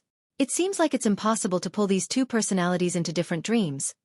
Otherwise, Queen Mystic would have long conversed with the good Leo Master individually, as well as agree to help him defeat the devil in exchange for relevant information, without going through so much trouble. Of course, to truly kill off the Saint of Darkness's main persona, perhaps one will have to enter the dangerous ruins in the real world. Even Queen Mystic wouldn't dare to attempt it, as it might produce an evil queen who abides by do as you wish, and do as much harm. Klein turned his head once again in thought, looking at the nearby buildings around the Black Cloister's door. He saw that the figure belonging to Bernadette had vanished behind the clear floor-to-ceiling windows. Klein didn't attempt to seek her out to figure out if Queen Mystic had obtained more information from Leah Master's good side. This was because he remembered Gehrman Sparrow's core persona, Mr. Fool's Blessed. And Admiral of Stars knew very well that, in Mr. Fool's tarot gathering, the sun came from the City of Silver in the Forsaken Land of the Gods. To say that Mr. Fool didn't know the method of entering the Forsaken Land of the Gods was unbelievable. Therefore, as a Blessed, Gehrman Sparrow definitely lacked the motivation to delve deep into the matter. There are many matters where the case is true that a persona which brings you success will also make you fail. This is a flaw for Faceless. Klein retracted his gaze and looked back at the shadow of the giant king's court on the opposite mountain, only to realize that the frozen sunset was slowly returning to the horizon. On the same mountain, the boulder remained standing as Katlia slowly sat down again, hugging her knees. Noon and night switched thrice, but the actual amount of time it had passed in the outside world was just the daytime of a single day. The future circled around the dangerous ruins and dodged the latent dangers hidden in the safe sea routes, before finally arriving near the entrance of those waters. Klein and company once again saw the ruin, which was mostly submerged with seawater from the very beginning. They saw the gray stones and columns, as well as the huge dome at the top. Previously, they could hear loud and clear panting sounds. Bloodless had even painfully pointed out that a corpse was hidden in those ruins. And that corpse was very likely to be the source of the panting. At that moment, the ruin that hid immense danger no longer brought fear to the people on board the Future, but joy. This was because it meant that they were about to leave the ridiculous and terrifying waters. At some point in time, Nina had already climbed up to the tall crow's nest and said loudly as she looked at the ruin, there's a ship. Ship? Klein circled around Anderson Hood, who was blocking him, and approached the shipboard as he focused. Indeed, on the right of the stacked stones and stone columns, there was an ordinary three-mast sailboat docked by it. As there was something in the way, it would be difficult for the people on board the Future to notice it if they weren't viewing it from a high vantage point or looking carefully. The sailboat floated there without a single sailor on board. The silence made it terrifying. It's as though it was all eaten by the ruin. Anderson came over and shook his head with a sigh. In these waters, one mustn't go close unless one knows the ruins well. A person who dares outline the mural of an angel of fate doesn't have the right to say that. Your treasure hunting team claimed to be rich in experience, but in the end, aren't you the only one left from it? Klein didn't turn his head as he lampooned. At this moment, Katlia also came to the deck as she looked at the sailboat docked by the ruin. During this entire process, she didn't give Gehrman Sparrow a glance. It was as though he didn't exist. After a brief moment of silence, Katlia raised her hand to remove the heavy glasses on her nose bridge. The deep purple hue in her eyes swirled as though she was trying to outline one complex symbol after another. A pair of eyes suddenly appeared above the empty sailboat. They were a pair of illusory, translucent dark purple eyes. The pair of eyes slowly moved and circled the deck once before entering the cabin. This Beyonder power is very useful. Speaking of which, based on the means demonstrated by Queen Mystic and Admiral of Stars, the Beyonder powers of a mystery prior has some of the highlights of fairy tales. Man, will Queen Mystic be able to turn people into frogs? Also, is the mystery prying of a mystery prior demonstrated here, on their eyes? Admiral of Stars's eyes are somewhat odd. I have to take note. Klein silently made a guess as he awaited the outcome of Katlia's remote exploration. After a while, the dark purple hue in Katlia's eyes finally dimmed. She rubbed her brows, wore her glasses again, and said to Anderson Hood and Frank Lee, "There's a problem inside." As she spoke, she took out a handful of colorful powder from her classic warlock robe, and she suddenly threw them outwards. The powder didn't scatter onto the ground and instead formed a realistic color picture. The picture's background appeared like a captain's cabin. There was a picture on the desk and a portrait on the wall, both depicting the same person. He was a man from Saga, with broad shoulders, light blonde hair, and deep blue eyes. Klein first found it familiar before he recalled where he had seen the man before. Back when he was in Naz, an adventurer had been pursued by the second mate of the King of Immortality, Xueqi, and ran into the Lardal Bar to seek help from the members of the Adventurer Association. At that instant, among the powerhouses who stood up to provide protection was a muscular man from Saga who was more than 2 meters tall. Klein had found him rather strong and placed him at sequence 6 at the very least. Why would his ship suddenly enter these waters, and why would he rashly explore a dangerous ruin?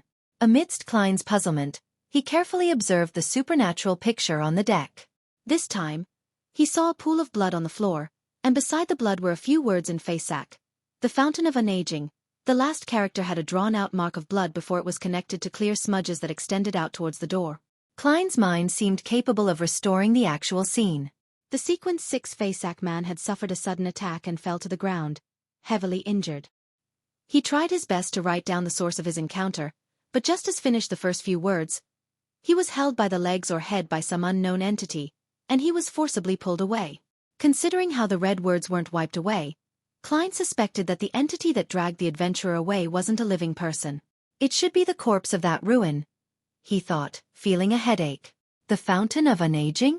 They came here in search of the Fountain of Unaging? Anderson Hood said in excitement. Clearly, but they didn't find it. Frank Lee shook his head in great disappointment.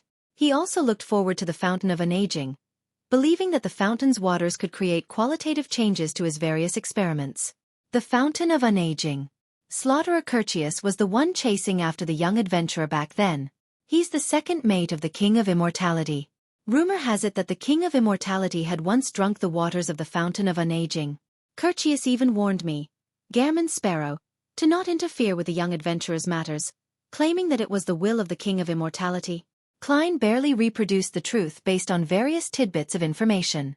The young adventurer obtained the secret of the Fountain of Unaging from one of the King of Immortality's aides, and he was thus pursued. Later, with the protection of some of the stronger members of the Adventurer Association, he barely escaped from Slaughterer Xueqi. Later, to hide from the King of Immortality and also to seek out the Fountain of Unaging, they finally chose to adventure into these waters. Who knew that they ended up being wiped out in that ruin? Could it be that the Fountain of Unaging is hidden deep in that ruin? Klein looked at the stacked gray stones and stone columns as he vaguely made a prediction. As he temporarily had no way to verify his theory, nor did he know whose corpse was buried there, he didn't have the urge to explore or take risks. He rationally retracted his gaze. I can ask Will a Septon or a Rhodes. Perhaps the Fountain of Unaging is the pus produced from that rotting corpse. Klein guessed with the most nefarious of thoughts. At this moment, Katlia, who heard Anderson's and Frank's conversation, thought and said, if their death was caused by their search for the Fountain of Unaging, I do not believe that the owner of the portrait and picture would have the motivation to leave behind accurate information before his death. After all, the people who actually find him here wouldn't be his family. Makes sense. If I were in his shoes, and if I encounter a monster in my treasure-seeking adventures, I wouldn't think of providing any hints to others before my death. Klein indiscernibly shook his head, failing to think of any reason for the time being. Katlia looked at Anderson and Frank, who wore looks of anticipation. A successful adventure is a result of having detailed intel and sufficient preparation, but we lack all of that now. Her voice suddenly turned loud as it resounded in every corner of the ship. Continue sailing. Leave these waters. Aye, Captain. Nina, who was on the crow's nest, gulped a mouthful of beer. A few minutes later, the descent and ascent that violated common sense happened once again, but the prepared members on the future were no longer in a sorry state like before. They easily overcame the stimulating scene of jumping over the ravine and being sent flying. Soon, the future landed over blue seas, and a distance away was a gigantic storm blotting out the sky. Not far away, there was another ship floating there silently. It was 200 meters long, its front and back curved up, making it look like a crescent. Upon seeing the flag depicting the black tombstone, Klein's mind flashed with the corresponding name, the Death Announcer.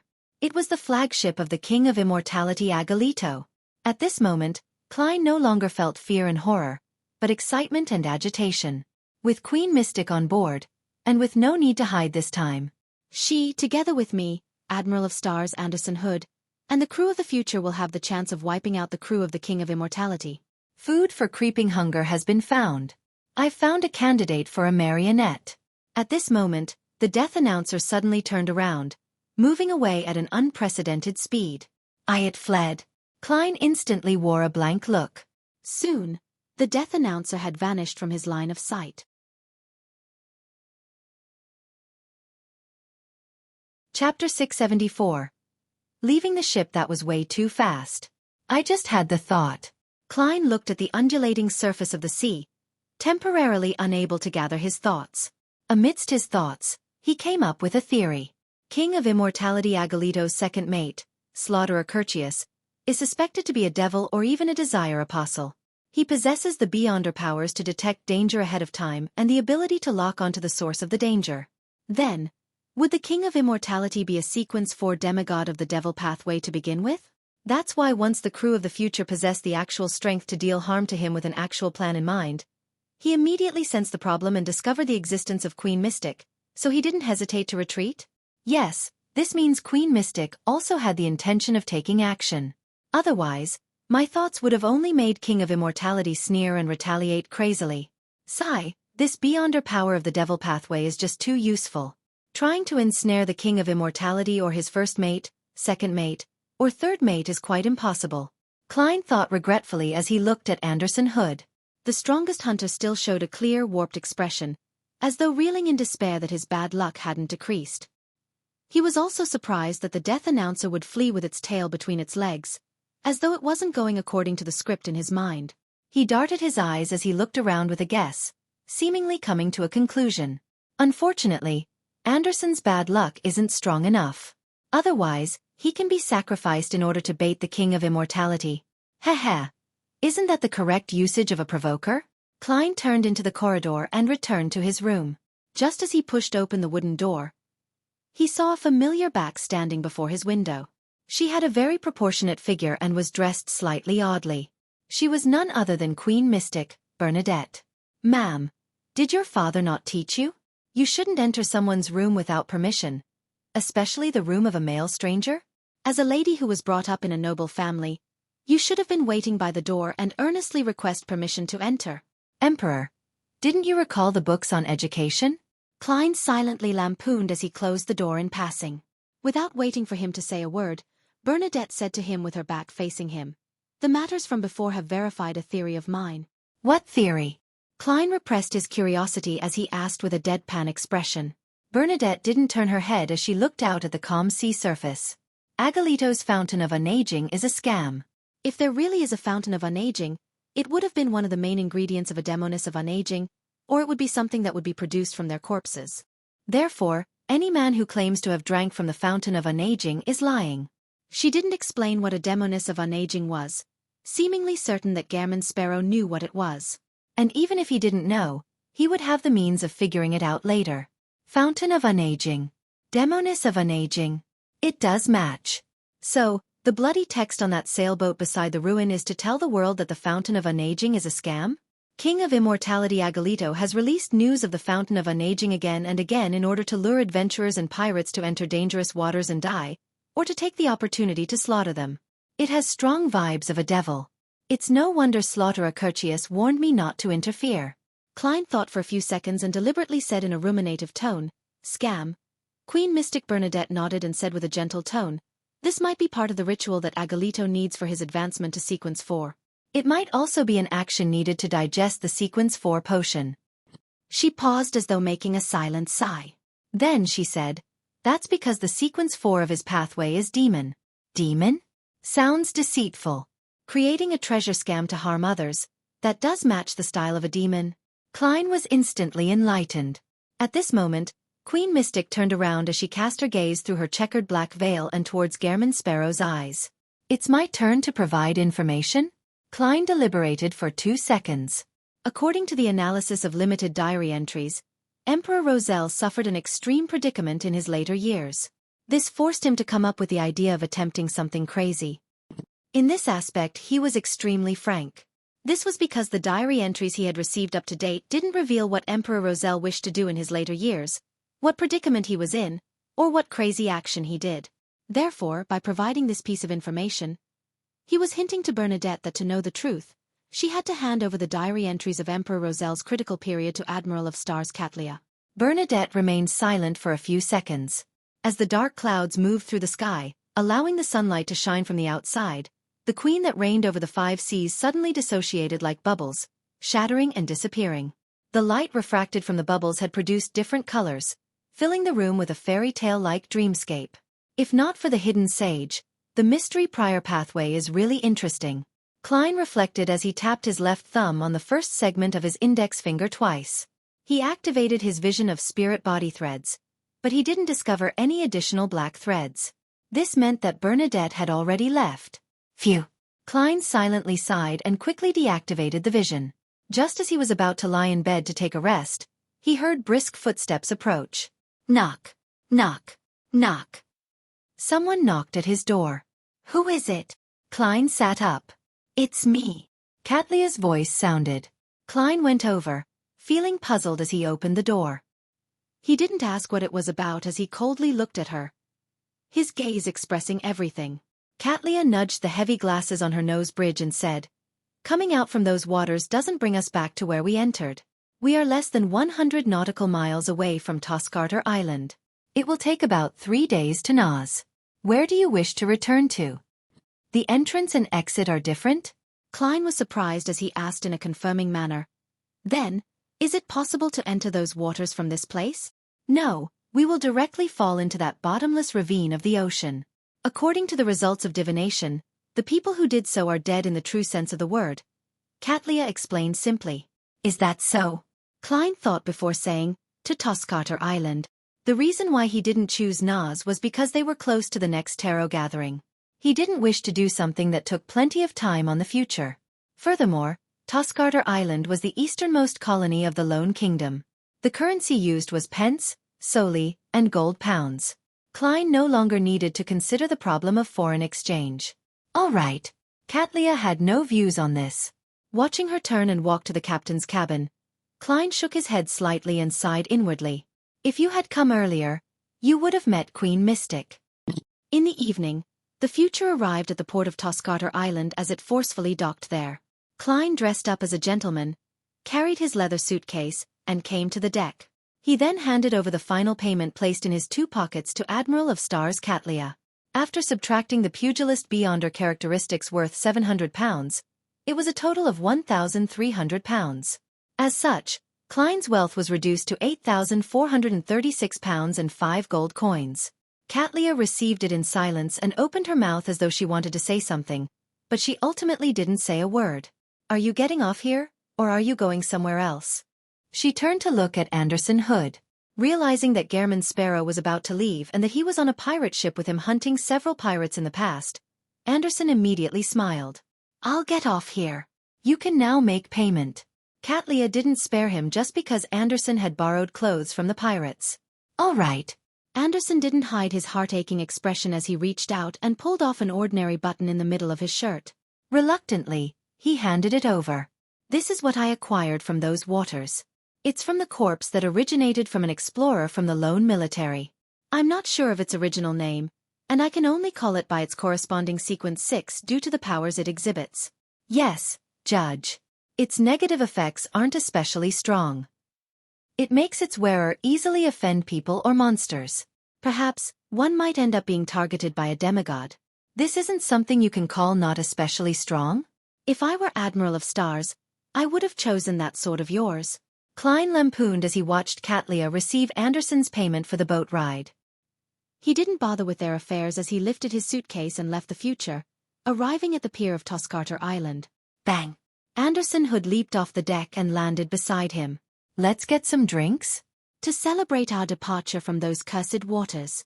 The hunter invited him with excitement in a relaxed manner. Klein swept his glance at him, refusing his offer with his eyes.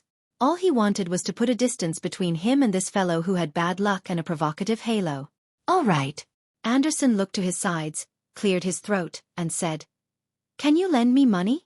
As you know, Everything that I had has sunken in those waters. Having said that, he laughed. Don't worry. I'll return what I owe tomorrow morning. There are plenty of pirates in Toscarter's bars and brothels. I plan on getting them to sponsor me a little. Extort those without bounties while cashing out those with bounties? Klein sked inwardly and handed him a 5 soldi note. That little? Anderson said with his mouth agape. It's enough for your drinks, meals, and hotel, Klein calmly replied. Besides, this is £1 in cash. £1? Anderson rubbed his eyes and said with a helpless smile. All right, it's £1. I'll return £1 to you tomorrow morning.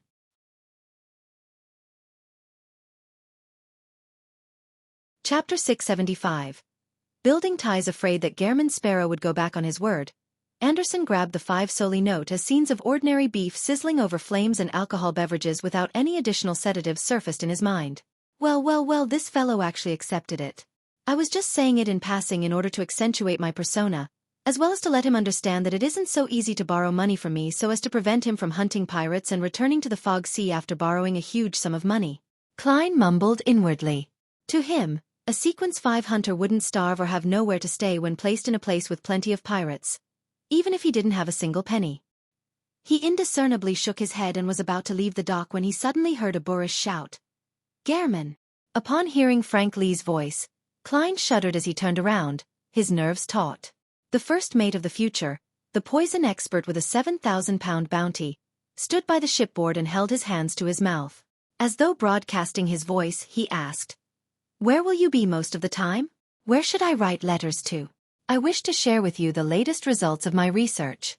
I don't wish to know. This fellow probably doesn't have many friends. And I dare to be one of the many people he thinks of as friends but doesn't treat him as one. Yes, Admiral of Stars is still inclined towards Queen Mystic, and she lacks belonging to the Tarot Club. To openly develop a snitch at her side, no, a source of intelligence. It helps in my shock and awe tactic towards her, and it's a kind of Gehrman Sparrow-level punishment imposed on her. With this as a bedrock, it would be reasonable and natural for Mr. Fool to punish her. Klein's thoughts raced as he took out a notepad and fountain pen used for divinations from his pocket. He scribbled down the summoning ritual needed to summon his messenger, and he didn't forget to include the additional requirement of a gold coin. With a whoosh, Klein flicked his wrist, sending the note flying at Frank Lee like a dart, landing accurately in his hand. Excellent! Frank Lee glanced at the information on the piece of paper and waved his hand in delight. Klein didn't delay any further as he picked up his leather suitcase, left the dock, and began searching for a hotel. During this process, he was originally very adamant about objecting to Anderson's request to stay in the same hotel, but on second thought, he agreed to it. He was afraid that this fellow who was plagued with bad luck would get into trouble again, bringing about a disaster to the innocent guests and attendant. Therefore, he decided to monitor him up close and decisively handle the problem if required. After checking in, Anderson went into his room with his key. Bang! He sat down on a reclining chair as though a heavy burden was released. After leaving those dangerous waters, he finally felt like he was human again. He didn't need to worry about suddenly dying. After he laid there silently for a while, Anderson Hood slowly got up. He took out a flask that had an outer lining made of iron, flipped over a glass cup, and poured himself some hot water. He believed that he should recollect himself and begin visiting the bars. After drinking some alcohol and filling his stomach, he could seek out some sponsors. After the hot water cooled a little, Anderson raised his cup and gulped it down comfortably. Suddenly, he coughed intensely as his face turned a little purple. Cough, cough, cough. Anderson reached for his throat, but he didn't seem capable of taking a single breath. With a crashing sound, the glass cup fell to the floor from his hand, shattering across the ground. Cough, cough, cough. Anderson's coughing weakened as his face turned purple. At that moment, his eyes seemed to produce a spark as the veins on the back of his hands squirmed like they were alive. Bang! Anderson fell to the ground, convulsing a little before becoming motionless. His breathing even seemed to come to a halt. Seconds later, the corpse-like Anderson suddenly got up as he rubbed his face in fear. Damn it! I almost choked to death from drinking water. If that really happened, then I might be the hunter with the most laughable cause of death. Thankfully, I bought this item at great cost before entering those waters. It finally came in handy today. As he spoke, Anderson took out a doll formed of straw, from a secret pocket in his vest. Ink was used to simply draw 2 eyes, a nose, and a mouth. The doll's surface had already been corroded as pitch-black liquid dripped down, drop after drop. In about 8 seconds, it was completely reduced to a liquid, turning into a stain on the floor. My bad luck hasn't decreased at all, and it has even gotten worse. Man, Gehrman Sparrow once told me of a prophecy, saying that the most lethal danger often lies in day-to-day life. Anderson paced about as he carefully avoided the glass fragments at his feet, afraid that it would cause him another death. No, I need to save myself. I need to save myself. Anderson pulled open the door and carefully walked out. He came straight to Klein's room, reached out his finger, and rapped on the door. Soon, the wooden door, which was neither too solid or hard, opened without a sound. Gehrman Sparrow, who had only taken off his coat, appeared before Anderson. Anderson forced a smile and said, "Are you pleasantly surprised?" Creak. The door closed right in front of him. He was first stunned before he muttered to himself with a stiff expression, "I should change the way I talk." Thump, thump, thump. He knocked on Klein's door again. The door quickly opened as a revolver was pointed at him. Haha, I just wanted to ask if you know any Beyonders who can improve my luck. Anderson raised his hands midway, wildly hinting for Gehrman Sparrow to provide him with the details of the powerhouse that informed him of the prophecy. Too late. I've no idea where Queen Mystic is. She didn't leave me a way to contact her? But since my messenger summoning ritual is known to Frank Lee, it also means Admiral of Stars knows of it. And that means Bernadette knows of it. Also, after returning to Backlund, I can seek out Miss Sharon's help. Queen Mystic is in her circles, even though the frequency of her appearance isn't high. Klein gave Anderson Hood a look of pity. He wasn't fond of this strongest hunter, often mocking him inwardly and expressing all kinds of nefarious thoughts towards him. After all, Anderson was partially responsible for him losing his cufflink. However, it was only limited to his thoughts. He had no intentions of actually putting it into practice. If Anderson truly sought his help, he similarly wouldn't reject him. Klein thought for a moment before saying, "I can help you ask, and I'll give you the answer tomorrow morning. But I suspect you don't have the means to pay me. I'll go make my rounds at the bars later. Furthermore, I have plenty of stashes in the Fog Sea," Anderson replied without hesitation. Klein nodded, and as he closed the door he said, "Meet you tomorrow morning. I hope you can survive until then." Creak. The door was locked once again. Is that a curse, or was he wishing me luck? Anderson whispered with a wry smile. According to my experience, there probably wouldn't be any accidents in the next 2 to 3 days. Inside the room, Klein returned to his desk. On it was a letter that already had the introduction written, as well as an unfolded paper crane. In regards to Anderson's problem, Klein had already thought of a target to ask before he even agreed.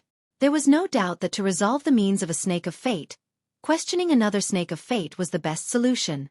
He pondered over the space that was available after unfolding the paper crane and the questions he would like to ask before writing a draft in his mind.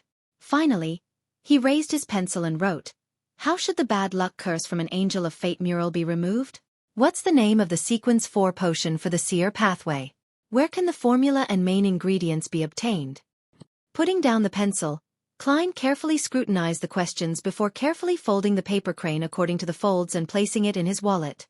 After doing all of this, he continued writing to Mr. Azik.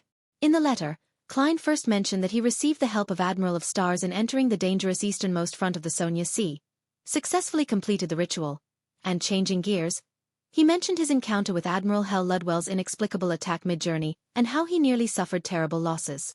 While on this topic, he began describing the ring on Admiral Hell's hand, which was suspected to be a relic from ancient death. He asked very subtly if Mr. Azik had any recollection of it, or if he needed to obtain it to study it, so as to invoke more memories. After mentioning this, Klein mentioned in a casual manner about the artificial death project by the Numinous Episcopate, as well as asking this big shot if it was feasible, or if there were any records that recorded the actual details. Finally, he mentioned how he didn't know the subsequent sequences of his pathway, and he didn't know how to obtain those opportunities. Klein began providing a description of the summary of things to take note of from traveling through those dangerous waters. This was to provide Mr. Azik information so as to prevent him from suddenly wishing to seek out the remnant aura of ancient death, without realizing the lurking dangers. Rumor has it that those waters are filled with the ravings of the true creator. The higher the sequence, the clearer one will hear it, making it easier to be influenced and resulting in madness or a loss of control. This is demarcated by sequence 4.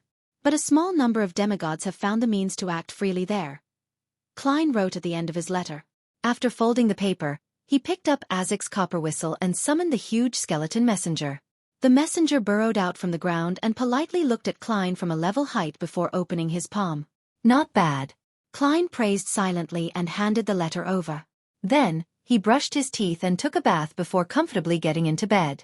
After an unknown period of time, he found himself awake in a dream, and he saw the desolate plains and pitch-black steeple. Familiarly walking into the depths of the steeple, Klein discovered Will Septon's reply among the scattered tarot cards. Friendly reminder. The paper crane is about to tear. The bad luck curse brought about by the mural can be resolved by Ricardo. High sequence formulas for the seer pathway can only be obtained from the crazy Zeratul or the Hornacis mountain range. If you are the blessed of the Evernight, treat it as though I didn't say it. Sequence 4 of the seer pathway is Arcane Sorcerer.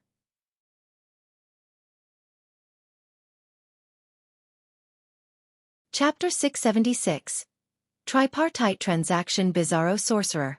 Klein suddenly woke up from his dream as he opened his eyes to see the dark night. It's not noon yet. It's still very dangerous. He mumbled before returning back to sleep. At this moment, he finally recalled that he had already left those dangerous waters. He wouldn't vanish or go missing if he wasn't sleeping at the end of the night. Phew, it's this kind of stable environment that's good. I have to say that mysteriously vanishing due to not sleeping after dark is something that can be used to scare kids, making them not dare to sleep late. I was often scared by such stories when I was young. Klein sat up, walked to the desk, and poured himself a cup of water. After a moment of silence, he gulped down a mouthful of water as he gradually recovered his ability to think. Zeratul really went mad. What exactly did he encounter, or what happened to him? Bizarro Sorcerer. Sequence 4 is called Bizarro Sorcerer. The seer pathway's main focus is on being tricky, crafty, pranky, and paranormal? Or should it directly be summarized as being bizarre? Yes, clown, magician, faceless, and marionettist do give me such a feeling. Seer appears to be an exception, but in the eyes of others, the style of a charlatan might appear rather strange and terrifying at times. That's why Zeratul said that fate isn't the main domain of this pathway. Also, it's clear that beyonders of this pathway are more inclined to being spellcasters. According to Will Septon's explanation, there are 3 methods to obtaining the potion formula to Bizarro Sorcerer. 1. Seek out the secret order and find the mad Zeratul. 2. Head to the main peak of the Hornacis mountain range and find the treasures left behind by the Antigonus family. 3. Obtain it from the church. For example, that Antigonus family's notebook might contain the corresponding formula. But each one of these 3 options is more dangerous than the other. According to Emperor Rosel's description, Zeratul was a Sequence 2 miracle invoker a long time ago, a true angel. Later he even advanced to Sequence 1. He's equal or slightly weaker than a king of angels. The crazy him might have gone mad, but it's likely that he will be more difficult to deal with. At the very least, there's no possibility of me convincing or tricking him. Even in terms of pure strength, I wouldn't be Zeratul's match even if I employed Mr. Azek's help. Unless I wait for Will Septon to be born, but if he were to involve himself in this matter, there's a small chance of him incurring the attention of Angel of Fate or Ouroboros. As for the treasure on the main peak of the Hornacis mountain range, the resounding ravings, the setup of the Antigonus family, and the rumors of the nation of the Evernight buried in the depths of mystery, they make me feel that it isn't a simple matter. I suspect it's likely to be a trap. I don't even need to consider the Church of the Goddess. Ignoring the fact that the Holy Cathedral has angels presiding over it, as well as a bunch of Grade 0 sealed artifacts, just the Backlund diocese where the Antigonus family's notebook is has a terrifying demigod. Klein couldn't help but recall Mr. A who had been erased like a pencil drawing. And the one that executed all of that was likely to be one of the upper echelons of the Church of the Evernight Goddess. A beautiful lady whose eyes lacked spirituality. She even smiled at me. I've no idea what it means. Klein shook his head in resignation, believing that he only had one course of action that he had at present. That was to find a demigod from the secret order, who was still considered normal. Compared to the mad Zeratul, I can communicate with them at least, or even deal with them. Just Klein alone was impossible, but he could seek Mr. Azek's help or Queen Mystic Bernadette's help at a certain price. I can only consider this for now. Klein rapidly turned his thoughts back on how to help Anderson Hood rid the bad luck curse. It's been more than 2 months. I wonder if Fate Counselor Ricardo has left Oravi Island. Sigh, he hasn't summoned my messenger all this time to inform me of clues to the mystical item I seek. However, it's not a big problem. Bellman Carnot definitely hasn't left his post. I can contact Counselor Ricardo through him. That's good too. The Life School of Thought hasn't completed the request up to now, meaning that they haven't made their final payment. They can pay it off by changing Anderson's luck for the better. Then I can receive the payment from Anderson. Haha, when it comes to a mystical item or sealed artifact which possesses immense offensive powers, isn't Anderson's sword one? According to the traits showcased by Reaper, I can ignore the item formed after he dies. I'm not some greedy demon either. I'll definitely pay additional fees to tide him over. Klein wiped away his mischievous thoughts and took out the paper crane from his wallet. After unfolding it, he carefully erased the pencil marks on it. It's really about to tear. I can use it another 2 times at best, he muttered sadly. Then, he folded the paper crane and returned to his bed to continue sleeping. As for using the radio transceiver to contact a Rhodes, he planned on doing so after leaving this pirate's playground. After daybreak, Klein languidly got up and slowly washed up, believing that this was how life should be. Thump, thump, thump. The knocking on the door interrupted his state of wistfulness. Without his acumen for danger, his spiritual intuition told him that it was Anderson Hood. As expected of the strongest hunter, he successfully survived up to now. Klein sked and controlled his expressions before opening the door. Anderson was wearing a deer hunting cap of unknown origin. He grinned as he handed him a lone gold coin. What I owe you from yesterday. Klein received the gold coin and measured its weight in his hand. There's an answer to your problem. Anderson's eyes lit up. What's the solution? Don't tell me that the answer is that there are no solutions. Am I such a person? I'll just say that it's hopeless, so just wait for your death. Goodbye. Klein lampooned as he swept Anderson with an indifferent gaze. A demigod that's good at changing one's luck stays in Oravi Island. He owes me a favor. Excellent. Anderson didn't hide his joy. So, what sort of payment must I make? Very sensible of you. Klein deliberately fell silent for 2 seconds before saying, I need a mystical item with powerful offensive abilities. Do you have any clues? If the value exceeds that of the luck enhancement ritual, I will pay the difference. Anderson frowned bit by bit before easing them. He said with a smile, I have a mystical item that matches your request. It has a Beyonder power that can deal lethal damage. The negative effects aren't bad either. You will still be able to eat and sleep while having some bad luck, easily attracting monsters and enemies. Occasionally, you will be talkative and be a little off-putting. Haha, it's a joke. To be frank, my death brachydont is the mystical item you need, but it's the only weapon I have left. I do have one relevant clue. It's a rather special revolver. The bullets it shoots have the effects of weakness attack, lethal attack, and a slaughtering effect. Furthermore, it can be matched with bullets of different characteristics. The negative effects include developing a weakness that originally didn't exist after every use, such as the fear of light, the fear of ships, the fear of dogs, etc. And such a weakness will last for 6 hours. There's almost no negative effects when having it on you. It just makes you easily thirsty. This is something completely tolerable. If not for the characteristics of the revolver overlapping with my abilities and the mystical items I have, then I would have bought it back then. The seller is offering it for £9,000. So, the total price would be £1,500 and the clues to the revolver. How about that? Sounds very suitable. Besides, it fits my combat habits. Klein didn't directly agree as he asked in return, £1,500? Haha, I found more than 10 pirates yesterday. They were all very kind, contributing all their wallets to me. Otherwise, they would lend me their characteristics and heads. In just one night, I received £1,600. Seriously, I love this pirate's paradise. Anderson said with a beaming smile. I have to keep £100 for myself for the ship tickets to return to the Fog Sea.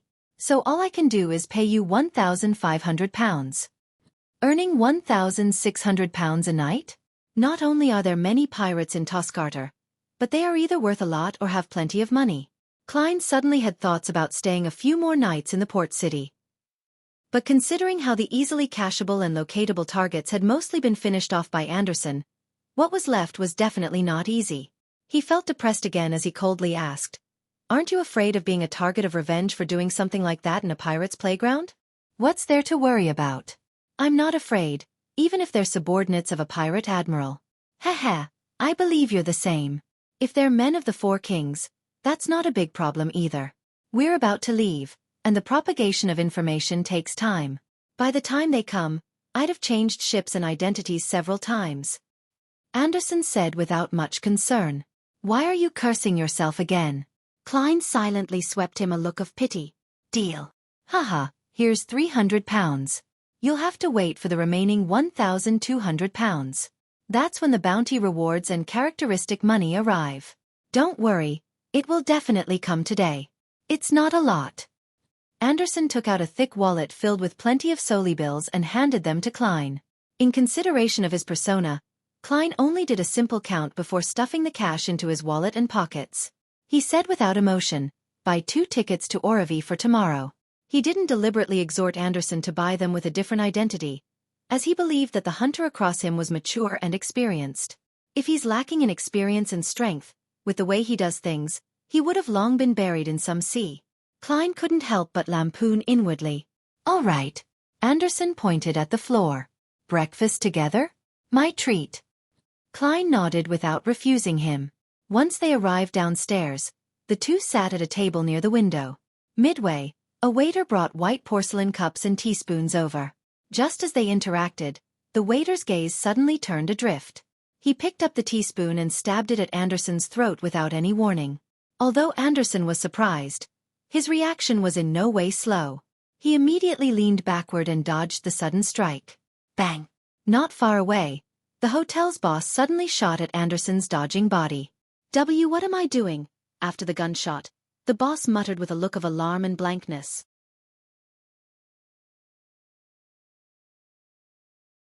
Chapter 677. Falling to the ground amidst the gunshot, Anderson's body suddenly collapsed to the floor, using an amusing manner to dodge the bullet. As for Klein, who didn't fully understand the situation, he jumped to the side and activated his spirit vision while pulling out his revolver. At that instant, his first reaction was that Anderson had gone overboard in his hunting last night and was now the target of revenge. He only wished to shout, "I don't know him. It has nothing to do with me." At the table beside Anderson Hood, a stout man dressed in a shirt with rolled-up sleeves threw forks and knife, and he suddenly drew an already loaded double-barreled hunting rifle, aimed at the ground, and pulled the trigger from a commanding height. These series of actions were nearly simultaneous with the hotel's boss, but they were simply one step slower due to the many steps involved. Bang! The scattershot sprayed out countless tiny shrapnel, riddling the ground with holes. Although Anderson had dodged in time and avoided most of the blast, he was still struck by a portion of the shrapnel as his sides were immediately left mangled. Just as Klein was about to kill the stout man with the double-barreled hunting rifle to help Anderson Hood get out of danger, he realized that the man suddenly turned blank, just like the hotel's boss. He was then filled with alarm and horror as though he had jolted out of his stupor. "That's not right. They're not the true assailants." Klein rationally stopped attempting to pull the trigger. He quickly swept his gaze across the restaurant. Discovering nothing with his spirit vision, he tapped his left thumb on the first segment of his index finger twice, activating his spirit body threads vision. At this moment, all the ladies and gentlemen in the restaurant had stood up in a fluster due to the sudden shootout. All of them were rushing for the exit. When passing by the tumbling Anderson, an elegantly dressed lady with pretty good looks suddenly paused. She released the dark-colored glass bottle she held in her hand and poured it at the strongest hunter. Sizzle! Anything that was splashed by the liquid rapidly turned black as it suffered intense corrosion. Anderson covered his face and leaped up, dodging this attack once again. Immediately following that, a gentle and cute lady, a gentleman with newspapers, a red-vested waiter, and a 5-year-old child whose hands were stained with sweets attacked Anderson Hood in all kinds of manners. Flour, lit matchsticks, fruit knives, boiling coffee, and concentrated alcohol beverages inundated him as almost everyone in the hotel's restaurant seemed to have one goal: kill Anderson Hood. In this abnormally dangerous situation without any beyonder powers involved, Anderson, who had been surrounded with no way to escape, employed an array of actions. Leaping up, sending tables flying, igniting items ahead of time, barely managing to avoid suffering damage to any vital spot, and didn't suffer any serious damage. Meanwhile, Klein also noticed something abnormal. In a corner of the restaurant which was blocked by a decorative cabinet, there was clearly thin, illusory black spirit body threads extending from it, but it was silent over there. In this chaotic and panic-stricken restaurant, it appeared especially abnormal. The true assailant who planned the passers-by murder case is sitting over there?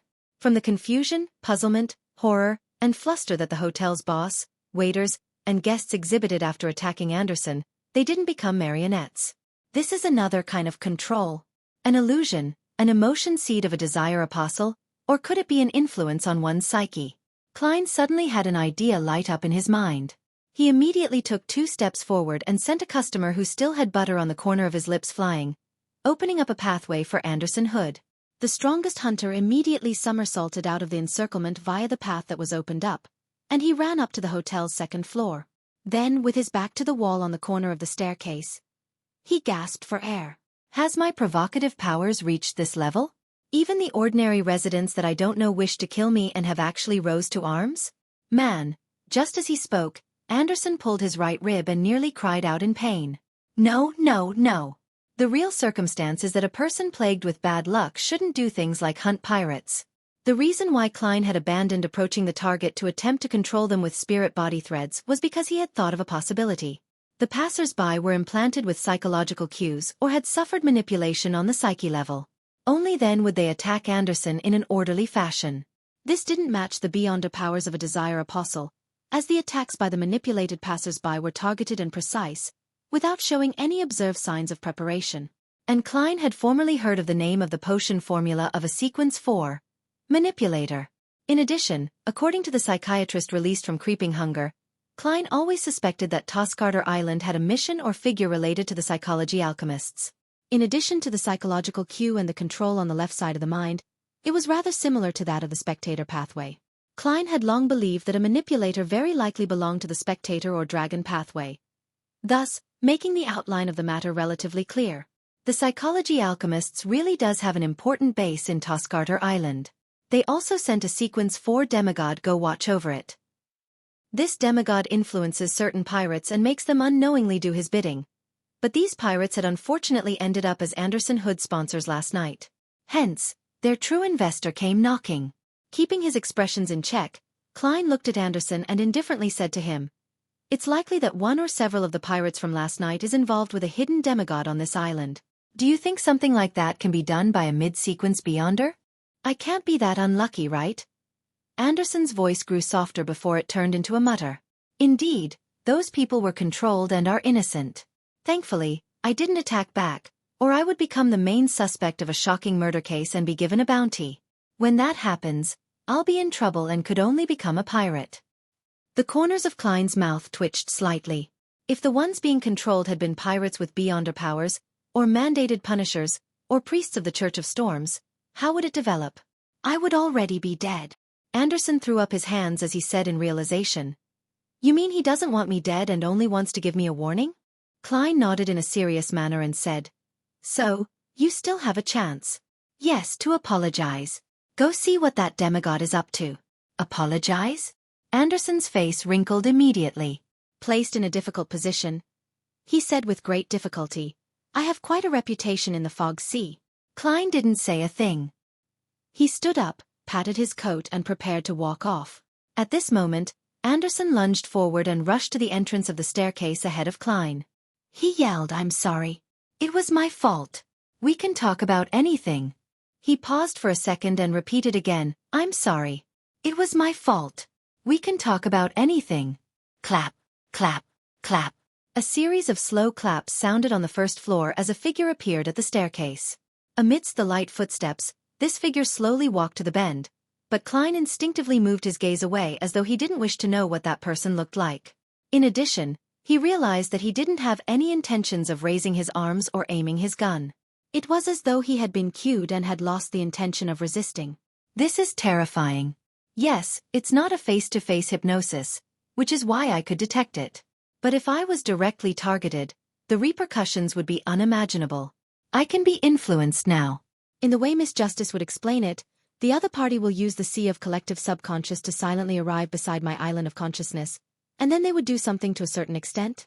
Klein came to a realization as he had the sudden urge to leave and return to his room.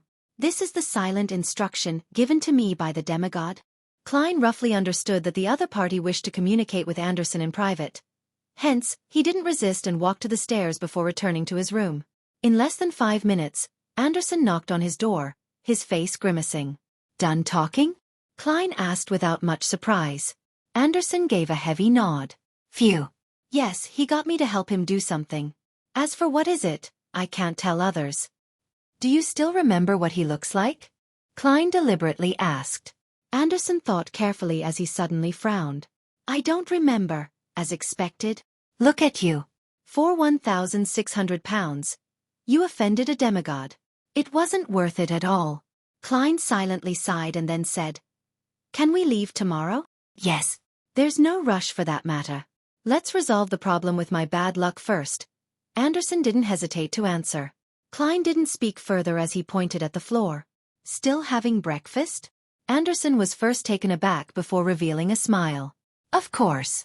No type of frustration can influence eating and sleeping." The two went down to the first floor and discovered that the waiter was silently clearing up the shattered items. The boss and the customers had all forgotten what had happened. After breakfast, Anderson continued going out, busy obtaining his bounty rewards and Bystander characteristics money. He also did some preparations while Klein stayed in his hotel room, converging the spirituality that overflowed from his advancement and using worms to test his marionettist Bystander powers.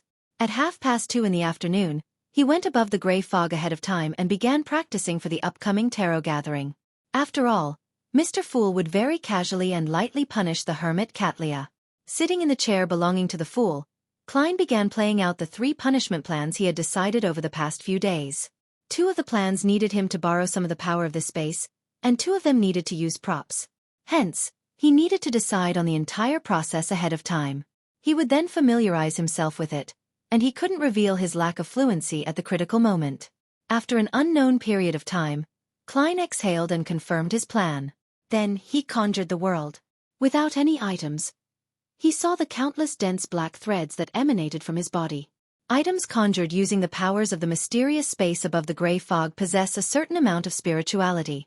So they come equipped with spirit body threads. And in the real world, items without life do not have any. Klein familiarly controlled the black threads and quickly completely controlled the world. Now, not only could he make the world's expressions more intricate and have reactions that were more like a real person, he could also make the marionette spirituality fluctuations become more natural. It wouldn't appear as lifeless anymore. Apart from that, he was like a player who had 2 accounts, gaining the world's vision, hearing, as well as his other senses. After completing all of this, Klein glanced at his golden pocket watch, sent Little Son a message, and began to silently count his heartbeats.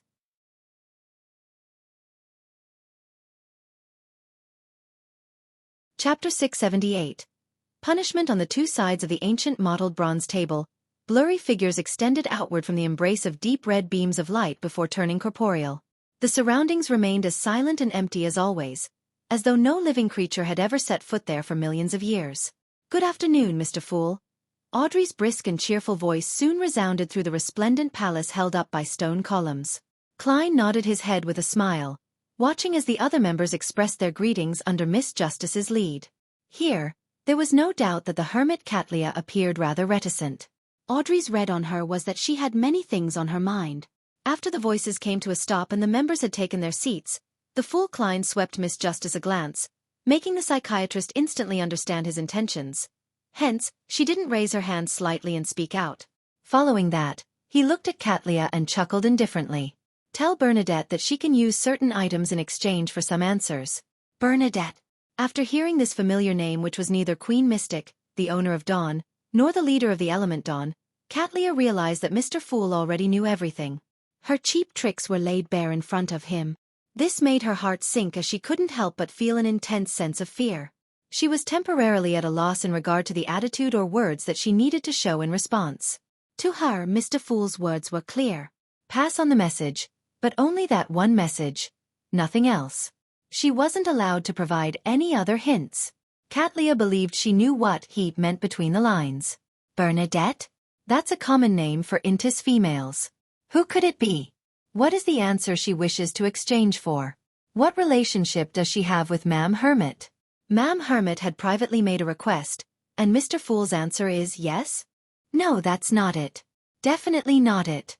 If it's a private and reasonable request, Ma'am Hermit wouldn't have mentioned it specially in front of us. He would have directly replied to her prayers. He is giving a warning? Audrey forgot to observe the other members as a series of questions flashed through her mind.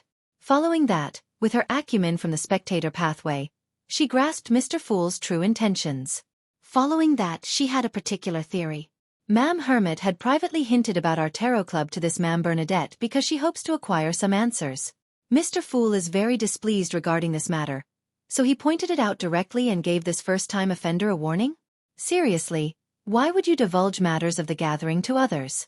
I haven't even told Susie. This will bring danger to everyone. Thankfully, Mr. Fool is around. Audrey nearly puffed up her cheeks, forgetting her image and etiquette. For the first time, she realized that not every tarot club member had a sense of belonging like she did, showing such reverence and faith in Mr. Fool.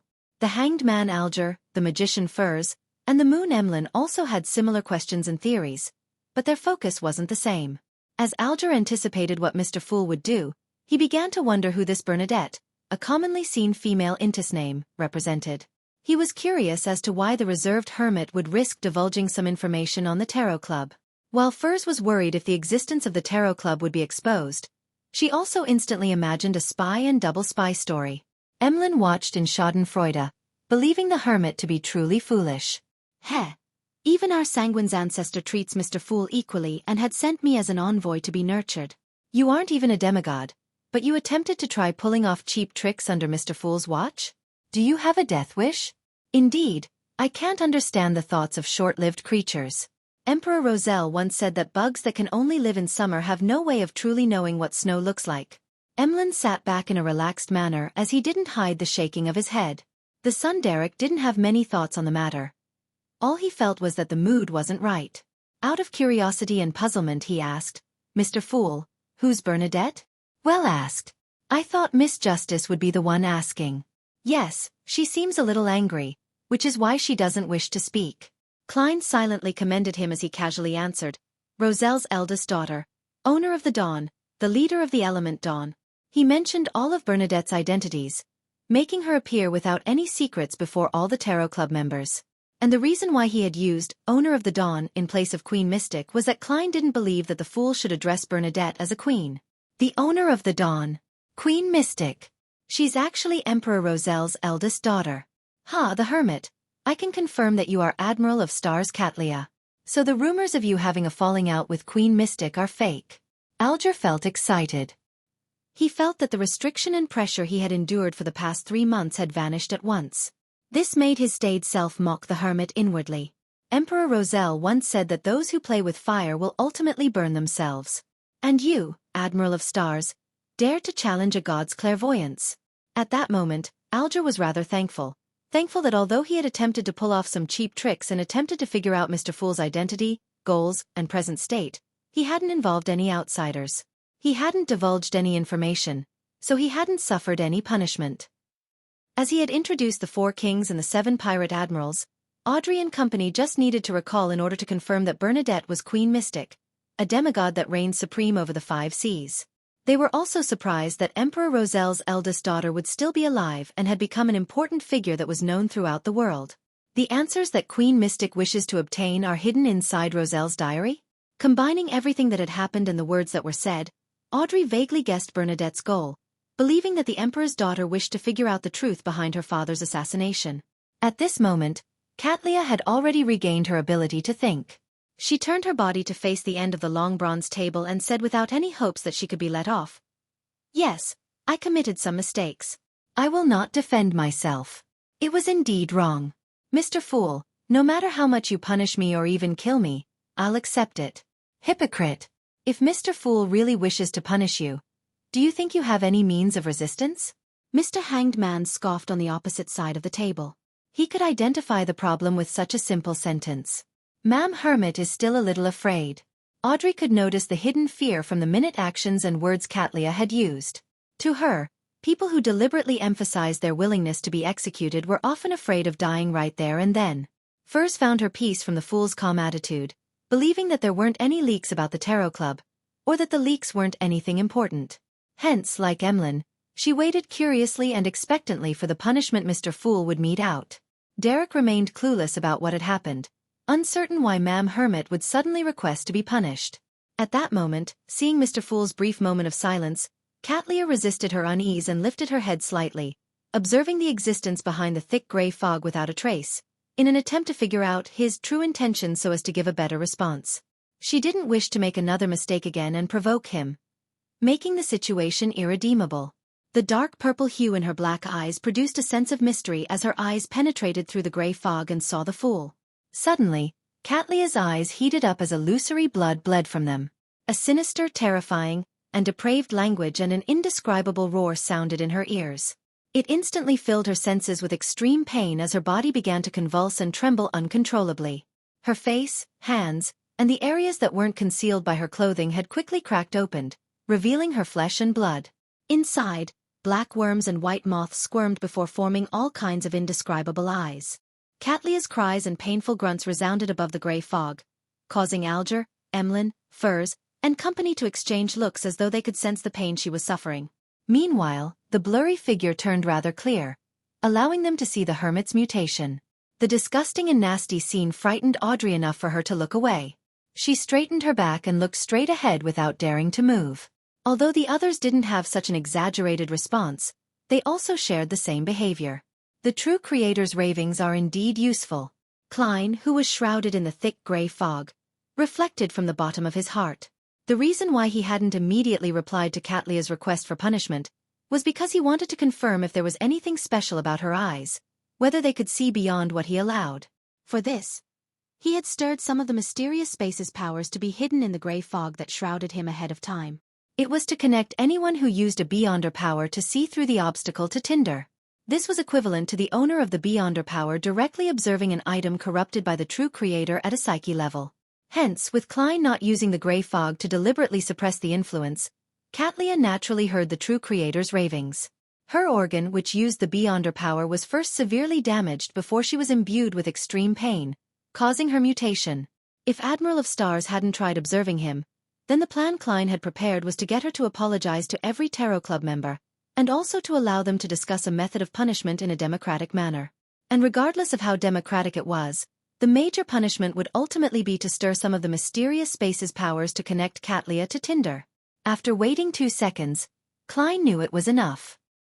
He gently lowered his palms, allowing the gray fog to silently repress the true creator's ravings and revert Katlia's mutation. Admiral of Stars trembled as she calmed down at a discernible pace. The cracks in her skin gradually closed as her thoughts returned to her, allowing her to take in her surroundings once again. At this moment, Alger said in a deep voice, as though he was warning himself, "Do not pry into the mystery of God."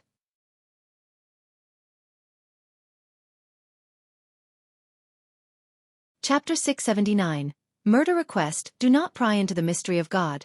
Alger's whisper soon disappeared, but it continued resounding in everyone's ears, making them realize a reality. Although Mr. Fool often didn't put on any airs and seldom spoke, nearly answering every request they had, making them find him warm, he was ultimately a god whose mysteries shouldn't be pried into. He was a god that transcended reality. Audrey, Emlyn, and the other Tarot Club members instinctively accepted Mr. Hangman's altered saying, pretending that they had forgotten the original wording to be, "Do not look directly at God," because they had looked at Mr. Fool from time to time, asking him questions or seeking his advice, and with regards to that, Mr. Fool didn't seem to mind. Of course, we weren't looking at him directly due to the thick gray fog's obstruction. From Ma'am Hermit's outcome, Mr. Fool had done so for our own good. Audrey slowly exhaled. At this moment, the Fool Klein was thinking, Mr. Hanged Man is working very well in concert. I was prepared to control the world to say something similar to complete the final step of the punishment. He originally felt that getting the fake world to say something like, "Do not lie to God," or "Do not pry into the mystery of God," would make it somewhat embarrassing. In the future, if people were to learn that the so-called blessed or the so-called world was actually a smuff of the Fool, he would be too embarrassed to face anyone. But later, on second thought, the world had done similar deeds in the past, so he wasn't short of one more. Besides, All he needed to do was to not let anyone know, right? Having overcome his mental barrier, Klein had planned on acting according to his rehearsals, but to his surprise, reality went better than he had expected. The hanged man seemed to be shocked to the bone as a result of the hermit's punishment. As such, he helped him say the sentence, "Do not pry into the mystery of God," making the effects even more natural and perfect. Yes. The problem of Ma'am Hermit's leak of information regarding the Tarot Club was only briefly tapped on by the Fool. He had given a warning via the insinuation behind his words, but she later suffered from prying into the mystery of a god. It wasn't truly the Fool's intentions. This is the outcome I wished for the most. This can effectively uphold the Fool's image. After all, a god wouldn't be petty with mortals, as it would only tarnish his reputation. However, the way Ma'am Hermit does things is way too bold. I just realized and confirmed today that she has pried into the mysteries of the Fool more than once. Although it wasn't for any vile motives, it's also something worth punishing her for. Heh, my previous reactions must have made her believe that I had acquiesced her observations, so she made it a habit. In the end, she ended up falling headfirst into my expectations. In addition, without fully grasping Mr. Fool's attitude, she directly gave hints to outsiders. Her boldness is obviously extraordinary. This means to show that she hasn't suffered enough in the past. Today's lesson should be enough to drill it into her for a very long period of time. Thinking back to her state in her dream, all of this seems pretty much the expected outcome. Sparing the rod spoils the child. Heh. I also managed to put Mr. Hanged Man, as well as the other members in check today as a result. Klein silently muttered to himself in amusement, surveyed the area, and said calmly, "That shall be all." Upon hearing that, the hermit Katlia, whose spirit body had just recovered, felt relieved. She felt intense fatigue and joy surge through her body. All she wanted was a reclining chair for her to rest for a while. The first time is a warning, but the second time wouldn't be a nice outcome. This pirate admiral sighed silently, warning herself not to try her cheap tricks any further or believe that her hints could fool Mr. Fool. She was also not to attempt to pry into his secrets. The pain she received was in no way weaker than the torment of having knowledge injected into her by the hidden sage. Therefore, she believed without a doubt that Mr. Fool was essentially a god. A true god. An unfathomable god whose mysteries couldn't be pried into. Thankfully, Her Majesty now knows where she can exchange the answers she has been desperately looking for all this while. I don't need to hint to her or tip her off in the future. Katlia turned her body to the side again, trembling as she looked at the end of the long bronze table. This time, she only dared to look at the end of the table or the armrest. The dark purple hue in her eyes had also turned faint. Amidst silence, with sincerity, she said, "I'll remember your leniency in sparing me." In the grey fog, the Fool Klein nodded gently without repeating his previous words. After a moment of waiting, the magician Furs straightened her back, looked around, and spoke before Justice Audrey. "Everyone, is anyone interested in an assassination mission? The target is an important member of a cult." Grateful for the favors her teacher Dorian Gray had given her, Furs had been recently hoping to do something for him. After some consideration, she placed her sights on the Aurora Order Oracle who had dealt immense damage to her teacher's family. Louis Veen, who could be a scribe or traveler. She didn't let Laymanos' travels get to her head to the point of believing that she could kill an experienced Sequence 6 or Sequence 5 Beyonder who was good at escaping. The reason why she had such considerations was that she believed that the secret organization known as the Tarot Club, which was backing her, would provide her with unimaginable support. Ma'am Hermit and Mr. World both appear to have the means to fight Louis Veen. With any of them taking action, and with me using Laymanos' travels to help, it's not impossible for us to succeed. Furs began formulating the most ideal situation. Of course, she knew that her current savings weren't enough to kill a powerful Beyonder like Louis Veen. After all, with her £830, she probably couldn't even buy a single hand of his. She knew very well that back then, Miss Audrey Hall had spent more than £10,000 to kill an Intis ambassador, a Sequence 6 conspirer. The cost of assassinating Louis Veen, who was of a similar sequence or even higher, was obvious. Furs planned on agreeing to a series of requests that the executor of the mission would have, helping the executor complete matters they found inconvenient to do themselves, in order to pay off the cost of the mission.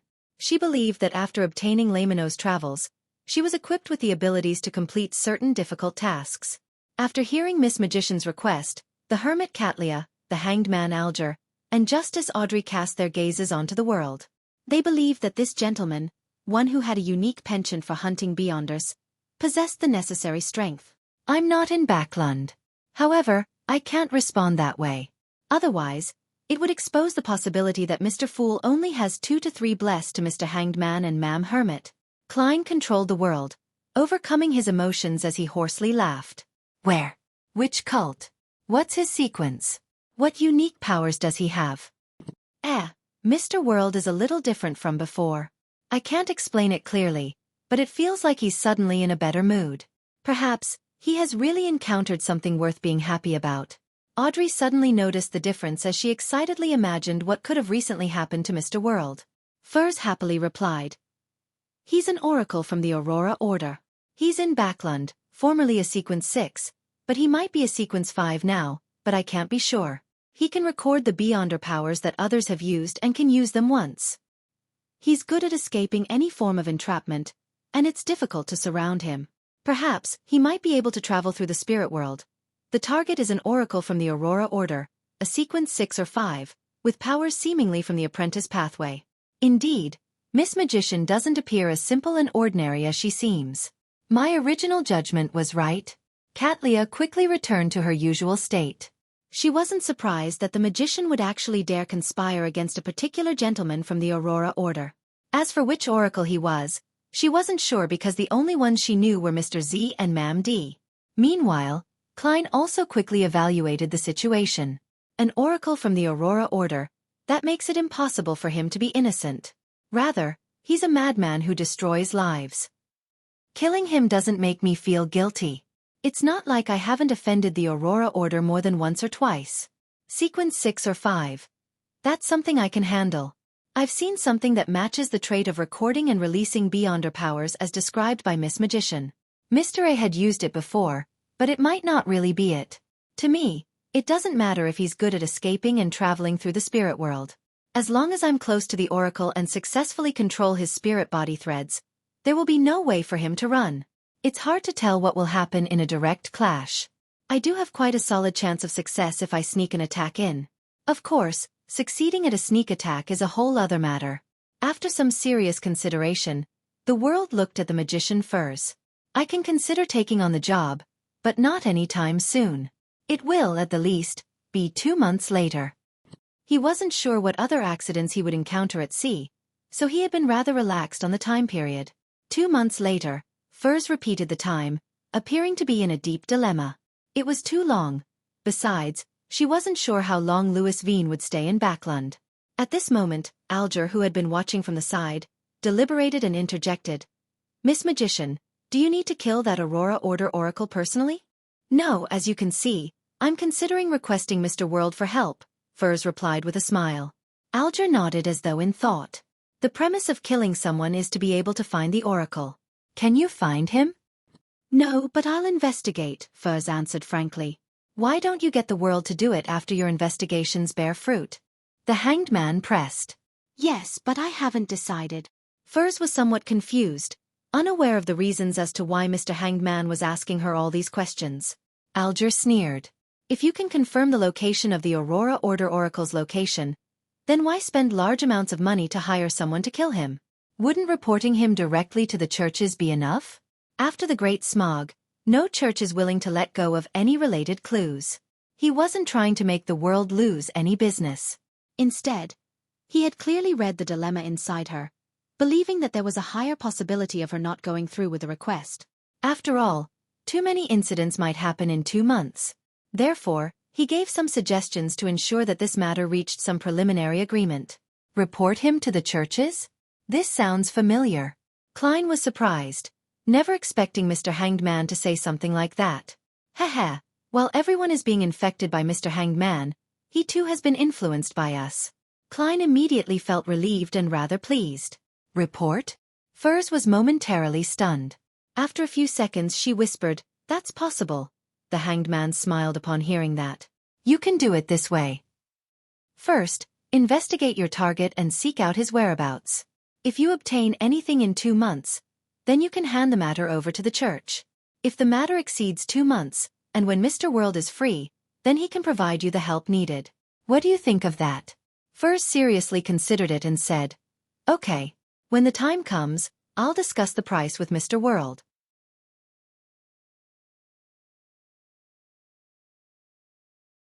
Chapter 680. New thoughts. After receiving the world's consenting nod and confirming the matter regarding Louis Veen, Furs thought for a moment and continued, "Everyone, does anyone have a meteorite crystal or the crystallized blood of a Lavo squid, or any information about them?" These were the main ingredients of the astrologer potion formula. Furs originally planned on continuing her requests, hoping that Mr. Moon, who was also in Backlund, could help her find Louis Veen, but after some consideration, she decided to first do it herself. Only after confirming that there aren't any solutions or clues would she then request the Tarot Club for help. Meteorite crystal? Lavo squid's crystallized blood? Sounds familiar. Isn't this because I know the seer potion formula? Yes, it's familiar because the seer potion formula's main ingredients is 50 grams of star crystal and 10 milliliters of Lavo squid blood. The main ingredients of astrologer are like the upgraded versions of a seer. Indeed, the apprentice and seer pathway can be interchanged in the future. With this in mind, Klein suddenly had an idea. Since the potion formula of Bizarro Sorcerer is difficult to obtain, with the 3 options being extremely dangerous, should I consider the other sequence 4 options in the neighboring pathways? Such as apprentice. Once he had this idea, he brightened up as he felt that most of his predicament had vanished. And for the sequence 4 potion formula of apprentice, the Tarot Club has clues to it. It's the Abraham family behind the magician. With this in mind, the world looked at Miss Magician with a subconscious gentleness to his gaze. It left Furs shuddering, suspecting whether Mr. World had already formulated a plan to hunt Louis Veen. At this moment, the fool Klein recalled another problem. According to Dunn's and Daly's theories, the first 5 sequences of the seer pathway didn't present any obvious progression. Each of them presented a beyonder power of one aspect. Then, at the critical point of sequence 4, the 5 of them would converge and clench like a fist, presenting a qualitative change. Back when Captain and Ma'am Daly made this theory, they only knew bits of information regarding seer, clown, and magician. I'm only able to verify this idea for the subsequent faceless and marionettist by myself. So, could it be that seer, apprentice, and the possible marauder pathways cannot be interchanged at sequence 4, but at sequence 3? Klein slowly felt his joy dwindle again. He knew too little and was temporarily unable to make a judgment. All he could do was await Mr. Azek's reply, and wait to leave the waters which were watched by the true creator before contacting a Rhodes. As Klein was thinking, he suddenly heard Katlia say, "I have the crystallized blood of a Lavo squid. It will cost 600 pounds. As for meteorite crystal, I know where to get it from. How many grams do you need?" 600 pounds, a very reasonable price. Furs replied in a pleasant surprise. 60 grams. All right, I'll give them to you within 2 weeks. It will also cost 600 pounds, Katlia said clearly and succinctly. It's resolved just like that. Today's Ma'am Hermit is really proactive with the desire to participate. Yes, she had just been. Furs quickly nodded. That wouldn't be an issue. I have 830 pounds in savings. That's enough for me to buy the crystallized blood of a Lavo squid. But in 2 weeks, I still need to save up nearly 400 pounds. The royalties after the new year will be paid soon. It's about 150 pounds, making me lack 220 pounds. I have to think of ways to earn money again. Furs quickly calculated her financial situation. Seeing how Miss Magician took only a minute to gather the main ingredients for her potion, Justice Audrey couldn't hold back either. She raised her hand slightly and said, "I wish to obtain the complete pituitary gland of an adolescent mind dragon, but if that's not possible, 60 milliliters of a black hunting giant lizard spinal fluid and 1 fruit of an illusory chime tree." This was the main ingredient of the hypnotist potion. If she obtained the complete pituitary gland of the adolescent mind dragon, then there was no need for any other corresponding ingredients. Just as Audrey said that, she heard Ma'am Hermit reply. Since the 5th epoch, mind dragons have nearly gone extinct and are hard to find. I have the means of obtaining the spinal fluid of a black hunting giant lizard, but it will also take 2 to 3 weeks. The price ranges from 1,500 to 2,000 pounds, as I'm not the one who decides it. I can help you keep a lookout for the fruit of an illusory chime tree, but I cannot guarantee anything. What great efficiency. After Ma'am Hermit was punished, her sense of belonging towards the Tarot Club has appeared to increase. She's more active and amiable. Audrey was momentarily speechless. After a few seconds of silence, She bowed slightly and said, "No problem." Alger, who had been watching by the side, suddenly felt that the development wasn't going as he expected. Having been punished by Mr. Fool, the hermit changed her style of being mostly an observer. She began to involve herself in every matter that she could involve herself in during the tarot gathering. And with the strength, background, resources, and channels of a pirate admiral, she immediately produced intense and blinding light. This blinded Alger so much that he could hardly open his eyes. He had a strong feeling that he was at risk. At that moment, he wished for Ma'am Hermit to return to her former state. Klein also felt surprised by what he heard and saw. "I thought Ma'am Hermit would be silent for some time, feeling an aversion to the tarot club for some time. But in the end, is she the type that needs to be beaten in order to be obedient? Yes. Sparing the rod spoils the child." Queen Mystic must have spared the rod too much. Heh, the way Queen Mystic does things isn't much to speak of either. The Emperor has also spared the rod.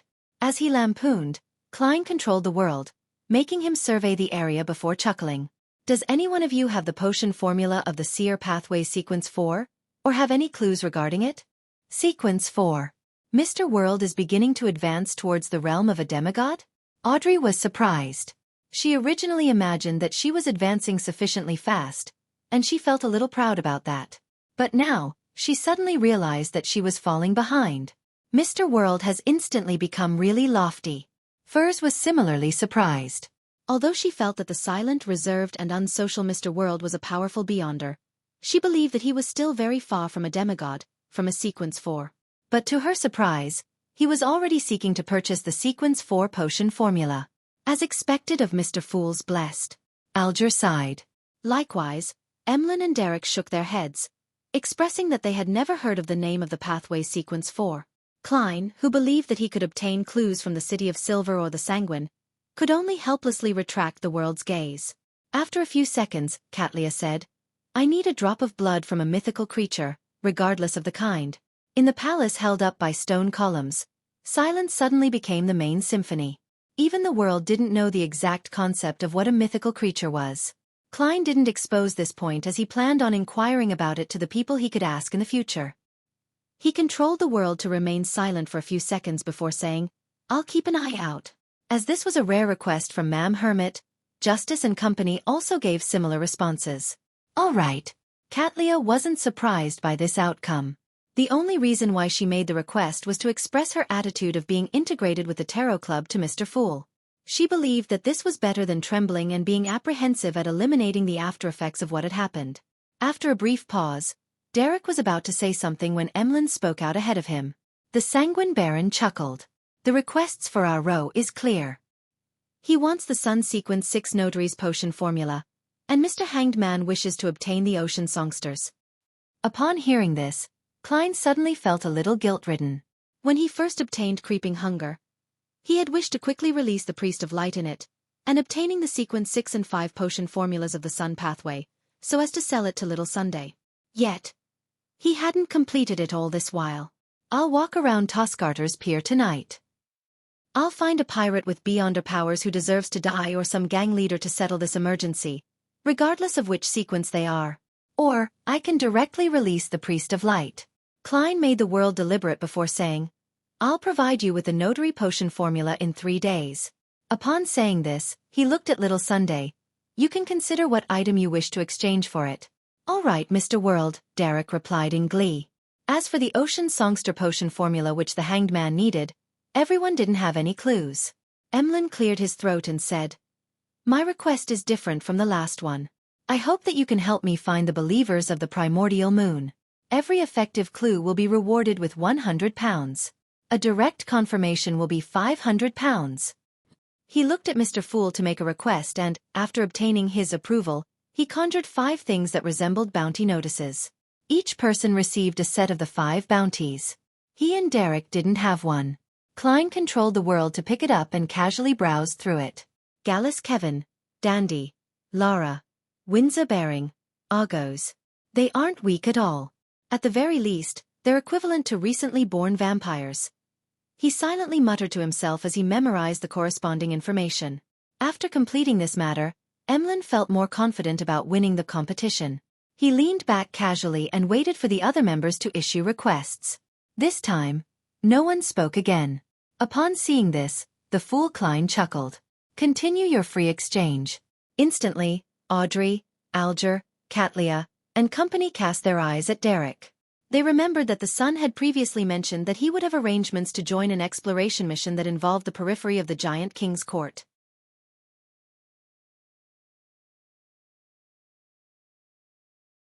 Chapter 681. Indirect answer being the main focus of attention, Derek didn't choke. He eagerly said, I've recently been in an exploration team led by the chief to Afternoon Town. It's a key gateway that leads to the giant king's court. It's a door that separates myth from reality. His opening perfectly garnered the interest of all the Tarot Club members as they awaited the rest of his account in different postures. Derek skipped the unimportant experiences that they had during the journey, and he directly started his story from Afternoon Town. He first described the dead silence and darkness before how his three-member team discovered an underground altar. He then described how he identified the names, Ouroboros, Medici, and Sasrer, and entered another side of the town without realizing it. There, he saw the titles such as Dark Angel and the words Rose Redemption. Having said that, he thanked Mr. Fool once again for his help from the predicament. Then, Derek simply introduced the monsters that transformed from their shadows before emphasizing the ecclesiastic who was in constant penitence in the half-collapsed cathedral. He used his own words to describe what was said, mentioning that the ecclesiastic suddenly self-destructed when he was about to say the name of the fourth king of angels and was burnt to a crisp by a transparent flame. Another king of angels. And the mood in Afternoon Town is really dark and scary. The ecclesiastic's penitence has a very, a feel of a prophet predicting a calamity. Audrey listened in relish as she had her interest about the blank line and unspeakable name piqued. At this moment, Derek turned his body and looked at the end of the bronze table, sincerely asking, Mr. Fool, who was it that tempted Dark Angel Sasrer? Who does the fourth name refer to? Why can't it be said? Here it comes. Behind the gray fog, Klein's smile nearly froze. The reason that he had hurriedly sent Little Son back to the real world was that he was afraid of facing such a question. Back then, he was worried that Little Son would inquire about Dark Angel Sasrer, and now, he was facing a question he didn't know the answer to. Thankfully, a magician never performed unprepared. After that day, Klein undoubtedly began to seriously consider how to answer such questions. Now, with great confidence, he landed his right palm on the armrest and said with a deep, meaningful glint in his eyes, It's because it's a secret. He used his eyes and body language to hint to the Tarot Club members that secret wasn't to be taken at face level, and it had a deeper, more substantial meaning. As for what it was, they had to figure it out themselves. Deities had deep reasons to conceal certain matters. After finishing this series of actions, Klein couldn't help but feel penitent. He felt that his charlatan vibes were increasing. Meanwhile, he felt regret that the hermit's prying into his secrets was a result of his temptations. This was because Mr. Fool would use his eyes and body language to provide additional hints. Therefore, all the members would subconsciously observe his attitude. That's because I have no solutions. Without doing this, how am I supposed to continue the act? It's not like I'm a real evil god. Klein sighed silently. Secret. The name itself is a secret? The content which Mr. Fool wishes to point out is in here? Which names are secrets themselves? True gods at sequence 0? Alger instantly thought of many things as he came up with a theory by combining many of the matters which Little Son had previously mentioned. When a name itself becomes a secret, it means that the matter involves a true god. Furthermore, it's very likely to have the Evernight goddess involved. It's because she's the mother of secrets. The extreme danger of the darkness in the forsaken land of the gods indirectly proves this point. Katlia came up with an unconfirmed theory based on the knowledge she had and the hint from Mr. Fool. Meanwhile, she was almost certain that the calamity the ecclesiastic was referring to was the cataclysm that ended the third epoch. A king of angels who was tempted, Afternoon Town residents who fell from grace, a town being corrupted bit by bit, a black flower of calamity that blooms. All of that buried in epoch, creating the forsaken land of the gods. What a heavy sense of history. Katlia couldn't help but think poignantly. While the Tarot Club members were in contemplation, Klein also began to analyze the reason for the empty name and the reason why it couldn't be said. Could it be the true name of a deity? A true god had tempted Dark Angel Sasrer, and the fourth name representing the King of Angels also became a true god later? But it's not like I haven't said the true name of a deity before. Primordial Demonis Cheek is understood by many to be on the same level as the 7 deities. It's not like anything happened in the end. Perhaps it has something to do with the language used? The languages of Lone, Intis, and Faisak, and even ancient Faisak do not possess the ability to stir the powers of nature. On the other hand, the commonly used Jotun in the city of Silver can. That ecclesiastic likely used a similar language. I should later try to pronounce cheek using Jotun? Then, I'll die on the spot and succeed in courting death. Forget it.